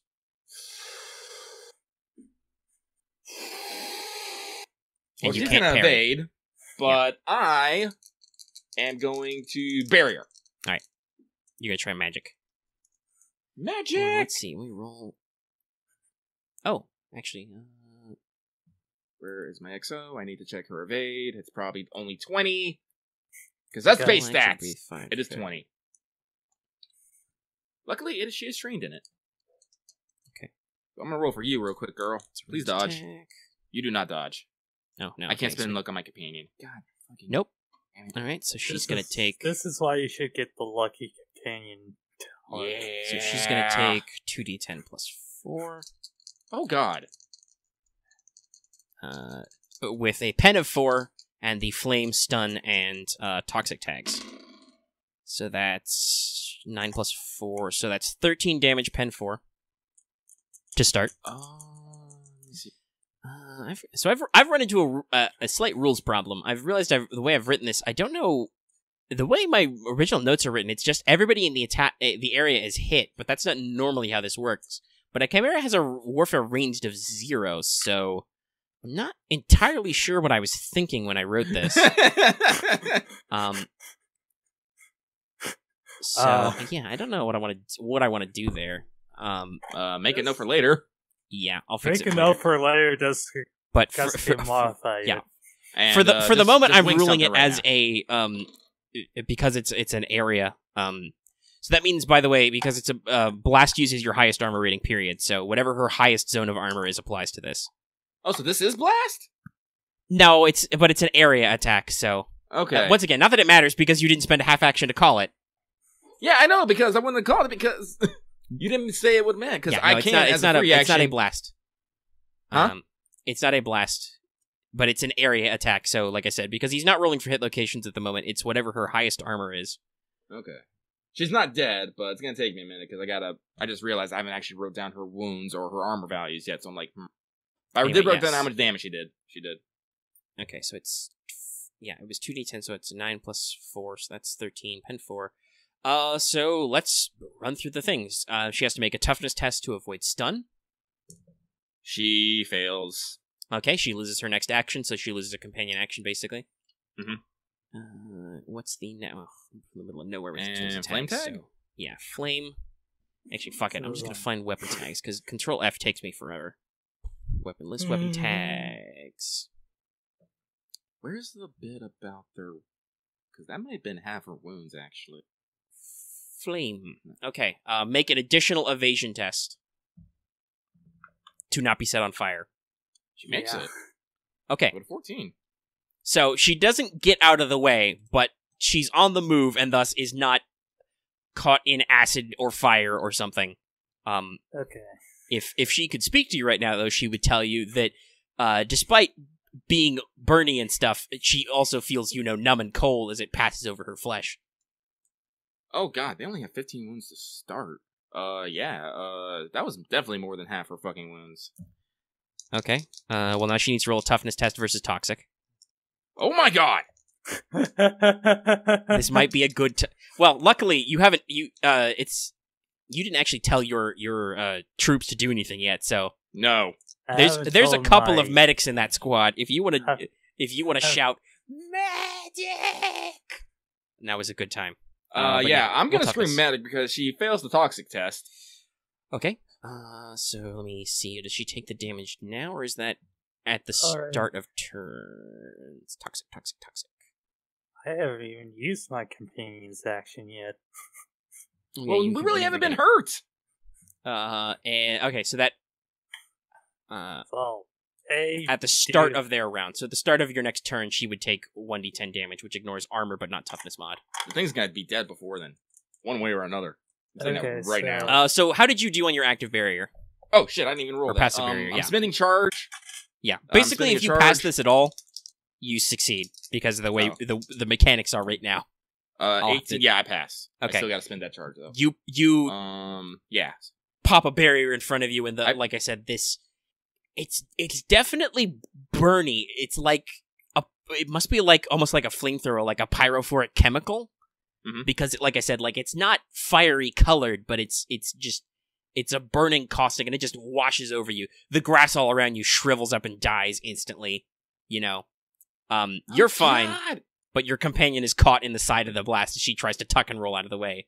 Okay. Did you said that was half her wounds? Yeah. Did you make a toughness test V-shock to not pass out? She passed out now. She's down. Okay, so she collapses in a heap in the grass. So No! She's not on fire. So he's going to call out medic. Yeah, that's a free action to tell your team, medic. But hey, this thing has a half action left because chimeras. It is unfortunately now whole hog on attacking you because it's got a broken leg. It can't really go anywhere. So, and thank Ulrich for that. It's gonna use its other weapon attack and it's gonna claw you. I can't dodge. So it's got a penalty to this though, and you still got your shield. That's an 81 out of 40. No, it's off balance. It's got a broken leg. It can't get its weight right. The paw sweeps over your head. Heal. Well, it's your turn now. So yeah, you have a companion action your own turn. Well, I do have on top of the round, but could I have used it on the last round?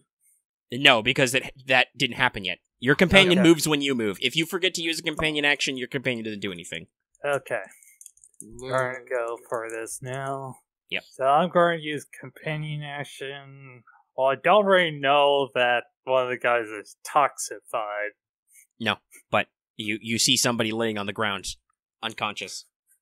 Probably blasted a little bit, Okay, so I see someone on the ground. Okay, so the cover is entirely gone now. No, not like entirely gone, but yeah, there's a lot of grass that's swathed away. But I can now see better? Yeah. I mean, you can definitely see her because she's lying in a patch of dead, smoking grass.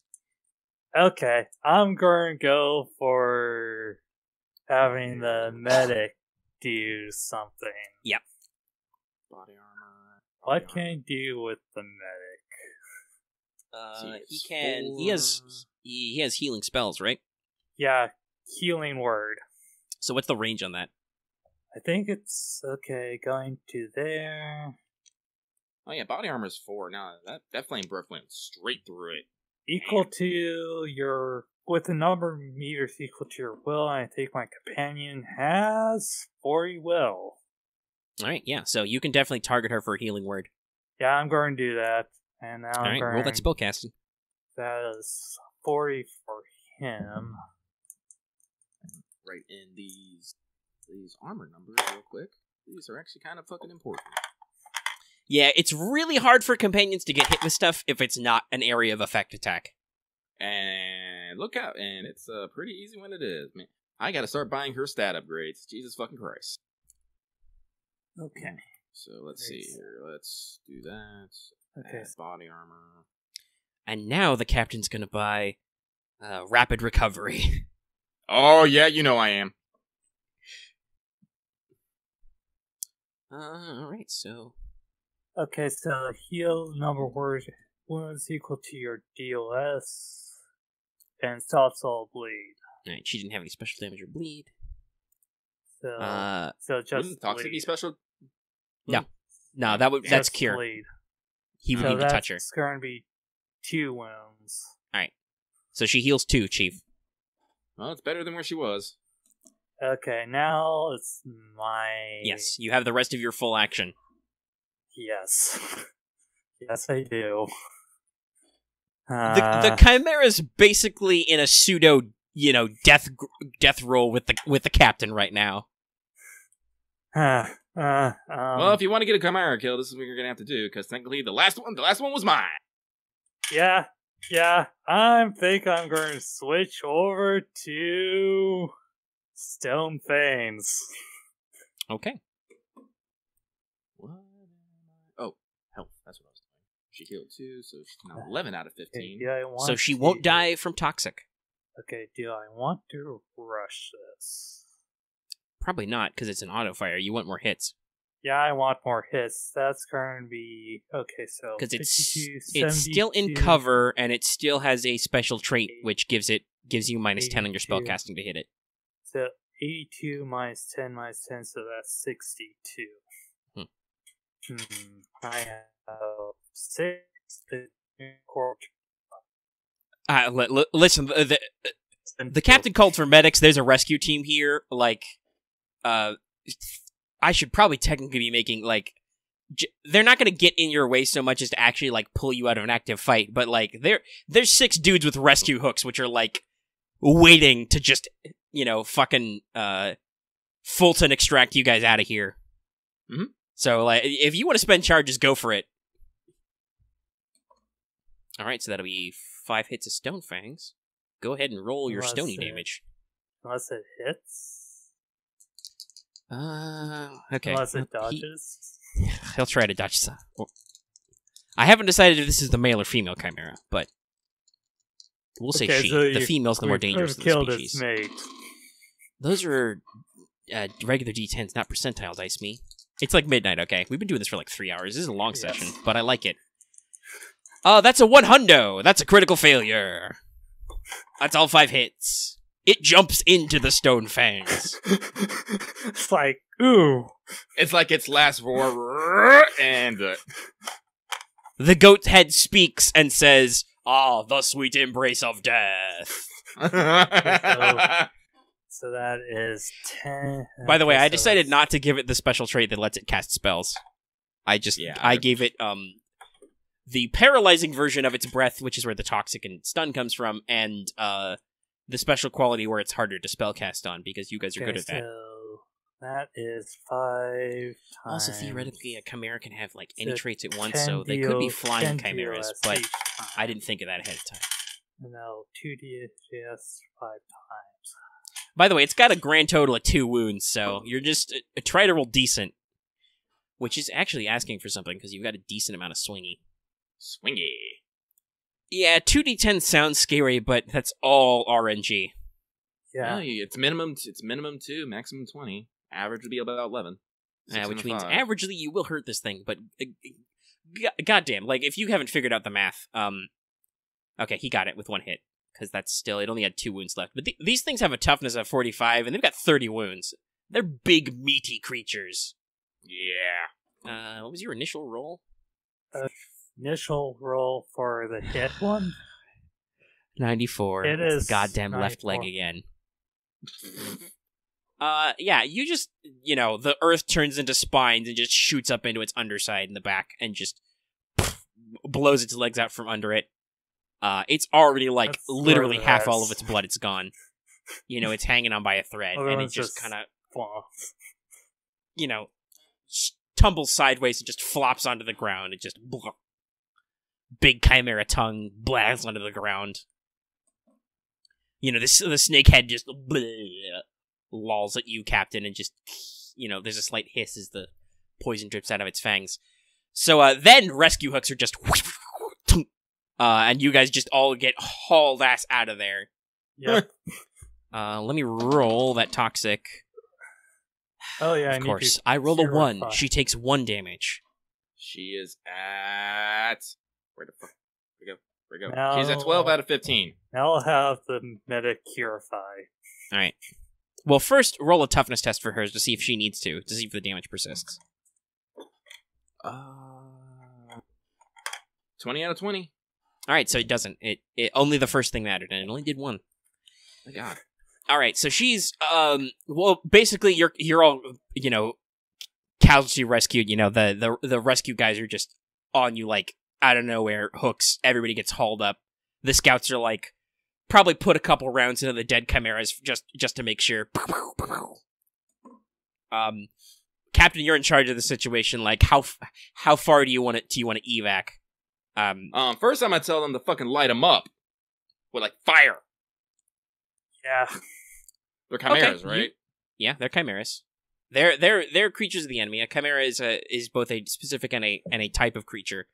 Yeah. Okay. Well, they've got grenades at least. So, this is on you. This is a technical decision for you, like, because you mix the units. You put a couple of your flying riflemen in there? Are they carrying bomb racks?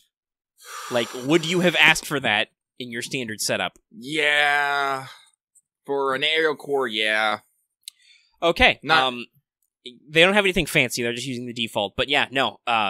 One of them will say "Yawol," and he just pulls the lever. There's a once you get to a safe height, but there's a very faint They just dump 12 rounds of these shells into them. The village is cratered. It's slightly on fire, but the grass is very green, so it doesn't catch fire and burn anything down. But yeah, the campsite is toast. The Chimera bodies are toast. A couple of the buildings are toast. I think everyone's gonna be okay with that. Yes. So, yeah, basically, I imagine that because you were up close and personal, the captain gets picked up by a medic. Obviously, his lieutenant gets picked up by a medic, one of the recovery guys. The scouts probably grab Ulrich and his companion, the corpsman, and haul you out because they would have thrown them. And then, like you said, you issue orders to the riflemen, and they're just like, sure, fucking A, and they bomb the shit out of this town square. So now you can say you've blown up a village. So now, now, like I said, how far are you decamping? Like, you're in the air. You're flying. You're flying assisted, basically. Let's just go back to the fucking Go back to the friendly village. Yeah. All right. So you can fly unassisted, so they probably unhook you.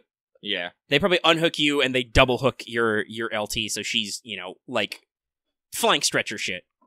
And they just don't stop. So you fly probably 5 minutes, at probably actually wait a minute. No, once again, you're in command here. What's the pace?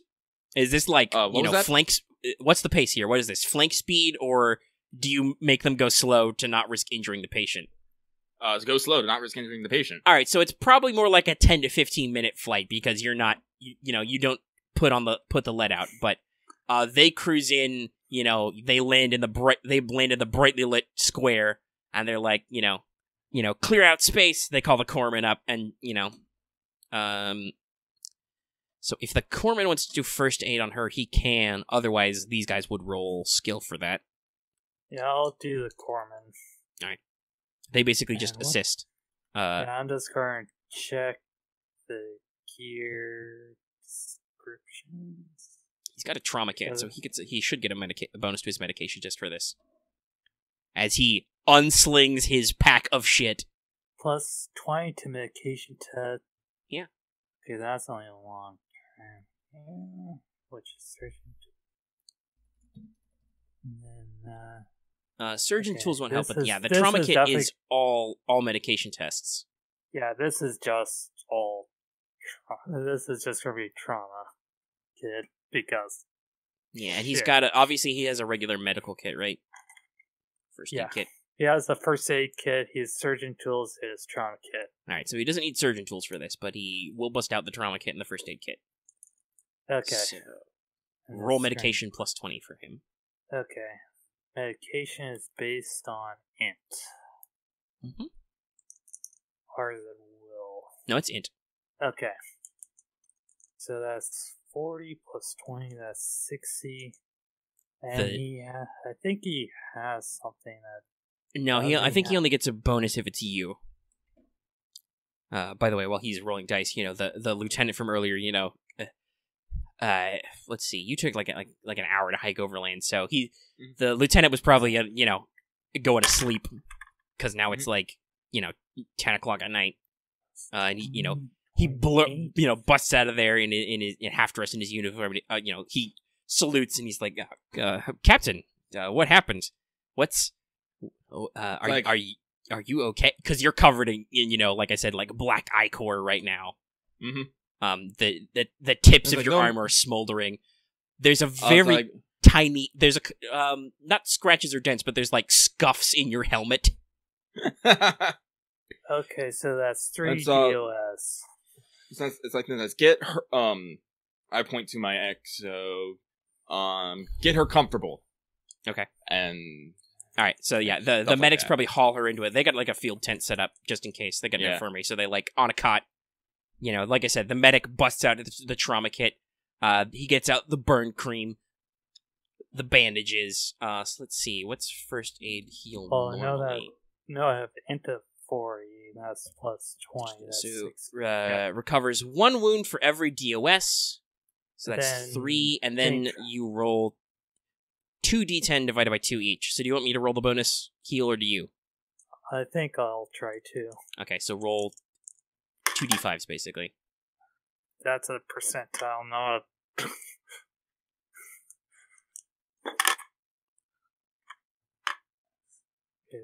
6 divided by 2. So that's 3. Then 9 divided by 2 would be 5. Yeah, because 9 and 10 are 5. Alright, so that's 3. So that's 8 plus another 3, so that's 11. So I'm pretty sure she's fine. She's all healified now. 11. How many wounds does the captain have? I'm fine. I got 2. That's a night's rest, literally. Literally, he doesn't even have to, like, take extra special rest. So long as he's not in, like, terrible conditions, he will literally get over it. Okay. Your natural healing is toughness divided by 2. If you actually get, like, good food and bed rest, it's toughness mod. Yeah. So, Like, and I remember we all, like, I'm pretty sure everyone here has the fucking bleeding heart medal, which fucking doubles that anyway, so. Yeah. Even a light nap, I'm gonna be like, nah. well, hey, guess what? Your LT's gonna get the bleeding heart medal now. Oh, I should probably keep track of that, huh? Oh, yeah. Yeah. So I said a randomly roll hit location, so we'll do one of her arms. So like what's she wearing? Body armor? Yeah. So like all down her like left side is like where she didn't quite get out is like scorched. The medic's probably like, you know, take the corpsman takes the snips, pops open her sleeve, you know, and just cold compresses, burn ointment, wraps it up.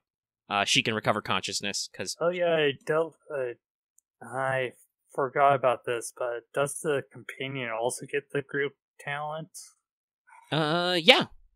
Okay, so that would have been actually a plus. Oh yeah, Band of Brothers. That's right. So that would that thing would have been that. Well, I think it was experienced. Oh no, yeah, you took experience. Yeah, so never mind. Yeah, so it you didn't take Band of Brothers. It's fine. Yeah, but it wouldn't matter because it would have been fully healed anyways. Yeah, she healed like 12 wounds or something, or 13. I don't know. So I'm pretty sure she's fine. 11 wounds. Yeah, we're good. She's good. She healed. We're gonna. She's gonna take a rest detoxed. here. I'm gonna.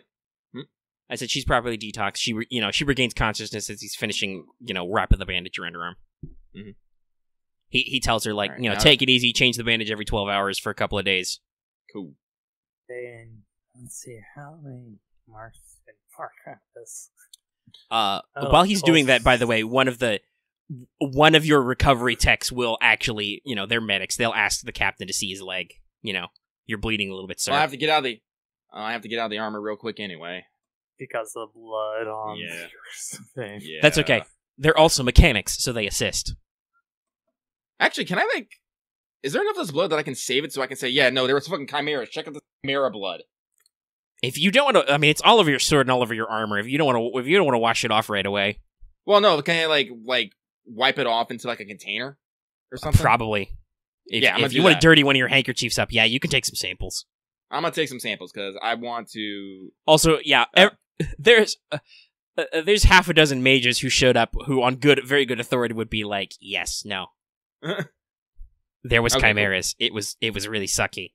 The lieutenant got set on fire. Yes. Okay. Well, yeah, I'm gonna clean up my armor. While that happens, I'm gonna let the lieutenant rest a bit. All right. Everyone, calm your nerves. Drink. Eat. Yeah, definitely. We got as pointed out, because you said this was a mixed unit, so the recovery guys are like food, thermos. Mm-hmm. They have tiny beer kegs like St. Bernard's. I'll dismiss the LT, tell his men to get back to rest, to carry on. Yeah. I'll debrief him of the situation. Motherfucking chimeras. He is aghast and shocked, and he immediately wakes up some extra guys to double sentries for the night. And we didn't check to see if they were our main pair, but don't care. Yeah, there was 2. I give them the tags that we were able to recover. Tell me we were not able to find the bodies, or were too ruined to identify. Right. He's probably not going back to sleep. He's going to sit up in his quote-unquote quarters and probably take some notes for the unit ledger. Yep. But other than that, no. I said, there are now 2 chimeras down. We do not know anymore. So yes, as soon as you are able, you should probably move on. I will. I'll have everybody muster out at first light. All right, but after a couple of hours of rest and the LT, we can get LT back in the back of a car. Yeah.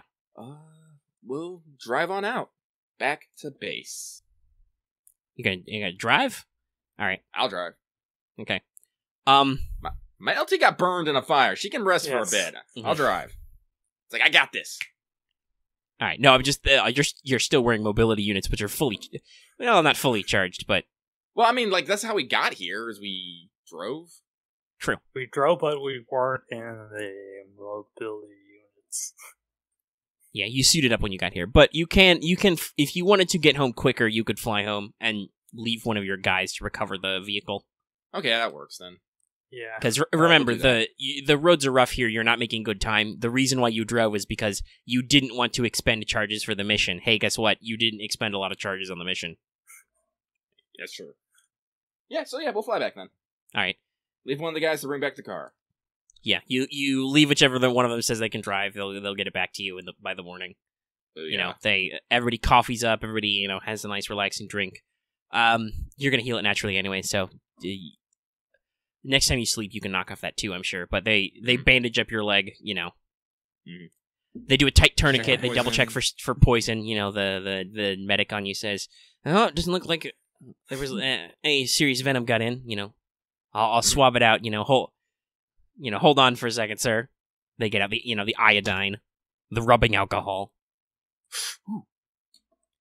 But you're fine. And you fly back. Probably takes you it took you like 2 or 3 hours to fly out there, to drive out there. You can probably get it done in a couple hours flying overland, because you guys can move pretty fast. Let's say I have enhanced speed, if I want to do that. Yeah. If you're ever in a fucking mobility unit race, boom. But then you have the... Oh yeah, no, I can fly higher than you. Yeah, you have that. I can go twice as high. Take a look in my gun, killing a rainbow. He has 1,000 meters, even if I get the... Yeah, you can kiss the sky if you feel like it. Alright. If I get that one... So, here's the thing. You get back, it's probably midnight-ish. You get back, I assume wow. Yeah, this took you around 6 hours to run. So, you're back at the Capitol, you're decamping, everybody's, like, oh, hey, you're back already, Captain. Yeah. So, how you file this report? Is this we knock on the Major's door right now, or... No, this is we kick open the door, it's like, fucking Major, chimeras! No. I'm still covered in fucking, chimera's blood, no. No, you said you took a second, you pumped some fresh well water, and probably used some of your soap to ritually cleanse. Yeah. I will make a polite inquiry with the guards if the Major is still up. The Major's still a teenager. And she's in a war. Yes, her lights are on. All right. Well, I will definitely de-gear first. All right. I will be sloppy as fuck. Clonk, yep. Clonk. But I am still sloppy as fuck. And you hand your helmet to somebody and say, "Buff this for me." Yep. I will knock on the Major's door. Your lieutenant, your adjutant has an existential crisis because she's stingy that she has to fill out a report for a spare uniform because the medics cut a sleeve off. Yep. As if I dismiss all my guys, tell them to get as much sleep as they can, because guess what? I'm not back to business in the morning. Yes, but luckily it's probably not that they're back to business in the morning. You probably picked guys who were technically off the duty rotation, so they just don't get a rest day, basically. Like, they were supposed to be off so they'd be fresh for something. Yeah. So they're not pulling double duty, they just don't get to rest. Yeah. But, I will knock lightly on actually, the door. So just, even if it's the technically the downtime, everybody roll toughness for, post-mission fatigue. Post-mission fatigue? Yeah. Let's see if you're tired when you go to talk to the captain or the Major there now. Yeah, I rolled a 50. Yeah, I am tired. All right, so you were fatigued for a number of hours equal to double the mission. From deployment to coming back to base was like I said, probably about 6 hours. So yeah, you need at least 12 hours of rest. This isn't going away with just a sleep. So we'll see if your next mission counts right away. And you take a -10 penalty to everything. This is why I have coffee. You can actually take coffee. Okay, so I did that. Yeah. 12 hours. Write that down real quick. Got 46 out. Okay. You also have 12 hours of fatigue. Hey, for the first time, we took critical damage, a companion got injured, and you guys actually bollocksed up a post-mission fatigue roll. Which, it makes sense, because this was probably the single most tense mission you ever had. Getting shelled by your own guys, not a big deal. We're gonna go into the tall grass and fight a couple of chimeras. That was terrifying. It was terrifying! Like, so, all the build-up and shit? You know, fuck! Yes. Enter, says the major slightly, you know. She just quietly enter. I will slowly open the door. She's at her giant writing desk, reading something. Mm-hmm. If you were actually not super tired, you would probably notice she's probably got like a cheap-ass Penny Dreadful or something. I'll be Captain Wolfgang von Schmidt, reporting. You know, she stands you up. You're not that hurt. She probably doesn't notice the bandage on your leg. She's like, you know, as soon as you salute. You were back quite so soon. I expected timeliness, but this is very good. At the very least, I can be sure that the Britannians are not invading over the desert. It's like, no, that is the case, but it was something still not as welcome. I will relay my part upon the arrival of the friendly village, the interactions, the moving out towards the base, the finding the first body, the tracks, finding the empty camp, the burned bodies, the final stand, and then the tense standoff with the first Chimera, then the second attack with the surprise Chimera, getting washed in flame. Her frown gets gets bigger and bigger the more you go on. Getting washed in flame, and the sudden evac, return to base, the little bit of downtime, and return. And that concludes my report, Matt. Very troubling. Well, you and your soldiers were commendable to fight that harsh situation. A pair of chimeras, that's almost unheard of. I don't think anybody's done that in, you know, the entire modern history of our academy. Mostly, you know, chimeras and other chimericals keep themselves to themselves. I wonder, did they start hunting there because the people are evacuating, or were they pushed out of their territory or something? I will have to make some inquiries. You look like you're about to fall over, Captain. I will also ask at the last note that this was an interesting point in the ley line where the earth conflux turned to wood. Hence the terrain. Yes, very unusual. The ley lines in this area are highly disturbed. It's very chaotic. There's nothing like this in well, at the very least, all the ley lines back in the homeland or in the entire continent are very well documented. But out here, you know, conditions are harsh. The populace are not very technologically advanced. They have no need for it. And quite frankly, it would be incredibly complex to, in some of these temperature conditions, run telegraph and power lines. It hurts the war effort, but it also means that there's great swaths of territory that are not well documented. I know that there are, in some of the low mountains around here, there may be wyvern or harpy nests, and I have heard that there are some extant Naga colonies deep in the jungles to the north, in the Congo region. But yes, a hunting pair of chimera is very unusual. Well, you and your soldiers have done us a great service this day. I assume you will not object if I have the what is their actual title? If I have the Dragoon Squadron on run a large land patrol and force over that area, they can ascertain Yes, if they see the... Oh, yeah, I also mentioned that I totally told them to drop bombs on the corpse. Yeah. For 100%, to make sure. So, that's how it is. But, as I said, I will be writing a report on this, ma'am. Want me to omit chimeras? No, there's no point in omitting it. That doesn't necessarily... I'm sure if anybody is actually in at the academies back home, some professor somewhere, expert, will be agitated. I'm sure the local clerics will be upset. Oh, demonic influence. But there's, unless a giant strides out of the desert and tries to invade the capital, it's best we keep other matters quiet, simply because I doubt people will believe us. Oh, chimeras are supposed to... We're out in the middle of nowhere. Chimeras happen all the time. I've just mentioned that we know of the various beastmen or chimerical colonies in the region. But this is not good. The question is, if there were people in that village stable for so long, why were there suddenly predators there now?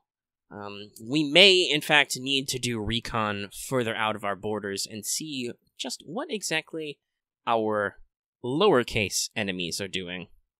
Which would, of course, be your department as some of my finest flying mages. So, as I said, rest up, kind of gives you a light pat on the shoulder. I will send the dragoons out at dawn. We'll pull them back from their exercises and patrols, and they will do a full recon in force and ensure that the town is secured, any material are recovered, cut back some of that grass that you've talked about, get a good scope on what's going on. And if there is an offensive, we will have to work with it. Until then, you've earned your rest. I will, she looks at her dress, I will rewrite the patrol schedules, so some of your men who are on duty will have a few days off. Thank you very much, man. We can lessen air patrols for the time being. You rest up, you and your lieutenant, be sure to heal up. And, she'll actually reach into a pocket and she'll pull out not a military credit, a coin, an actual, proper currency of your country. Mm-hmm. She kind of chuckles to herself. Obviously, I don't get out to drink much, but when you're telling this story in the officers' club tomorrow, everybody's first drink is on me. She passes you a coin. Awesome. I smile and salute smartly. Yes, ma'am. All right. And she, puts her book away and goes to work, writing reports, scribbling notes, doing patrols. I will turn sharply, exit, and close the door with a good night. Good night, ma'am. Slump. Alright. Yeah, you... I think that's a good place to call it. Yeah, that's the end of the session. You go back to your room, you sleep, everybody sleeps. And we'll see what random mission you get next time. So this one ran pretty long, and also you defeated a couple chimeras. I'm gonna call that a good 400 XP. 400! Yay! Also, hey, titles, if you're tracking those, you both, because you both killed a chimera, can get Chimera Slayer. Nice! As a title. Because that's a thing. That's a, not necessarily mano-a-mano, but almost effectively, man-to-man, you fought two chimeras. We fucking tag teamed them pretty good, I would say. And if I didn't roll like ass, that could have gone really bad for you a couple of times. Chimera Slayer. So I think that's a plus 10 on corrals. Yeah, it's plus 10 on corals when you tell the story. Corals are intimidate. When you tell the story, yeah. Tell that fucking story, we go drinking tomorrow. So yeah, it was fucking huge. It had teeth, it breathed purple gas fire. It bit me right here. You slap the side of your leg. Showed a dent in my fucking helm. I had butted the goat! People and that was a chimera, so yeah, well, first of all, I definitely gotta rewrite whatever the fuck is going on with its breathing fire, because that doesn't make sense in the rules. I probably just really didn't want to write giving it a warfare ranged, but I'll probably just do that instead. 400 experience. And I gave it a little bit more agility because, that thing was slow. You're getting fucking 200, which means you're getting some fucking spells, girl. By magic. By magic and let slip the dogs of war. So if you get elemental, that'll be the first ones in wood. What are the first 3 in wood? Considering that I believe you automatically get the round power as normal. Or is that with a talent? Yeah, I think you get the normal ones. Anyway, I think that's the session. I had almost 4-hour recording, but that was a lot of fun. I'm glad you guys liked the tension. I had that idea in mind, like not necessarily the mission parameters, but the idea that like you guys would explore and find chimeras and like disappeared dead guys and stuff. Oh no, that was good. That was good. It was because really, it was good because right at the beginning we figured this might be a fucking chimera, and then like as further we got, it's all like this seems like it might be a fucking chimera. This thing just killed a whole bunch of fucking dudes. That's a fucking chimera. And it still almost fucking killed us. Well, almost killed somebody. So, that big old fat wound. Yeah, those big old fat wounds really helped. And the toughness. It's got a lot of fucking toughness. Can I say I have her coin? I should say that. I want to keep that. What is that? I'm just gonna put coin now. I'll get her. Cool. I like it. Is it our officer coin or is it like actual currency? No, it's an actual honest to God coin from your country. Cool.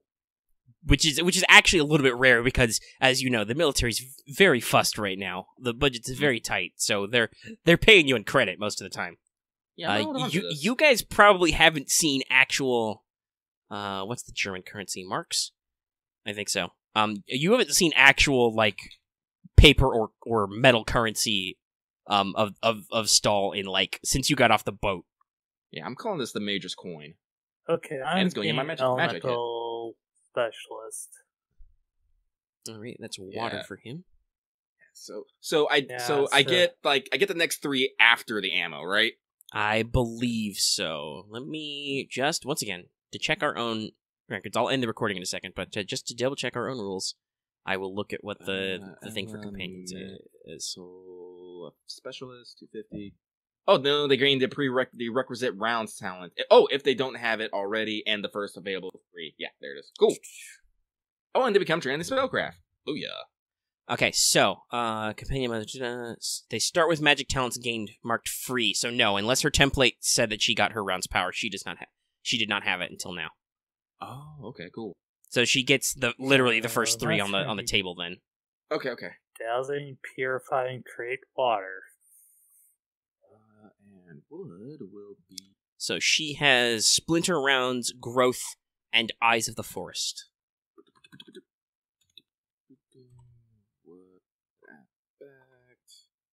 That is the advanced players guide. God, fucking.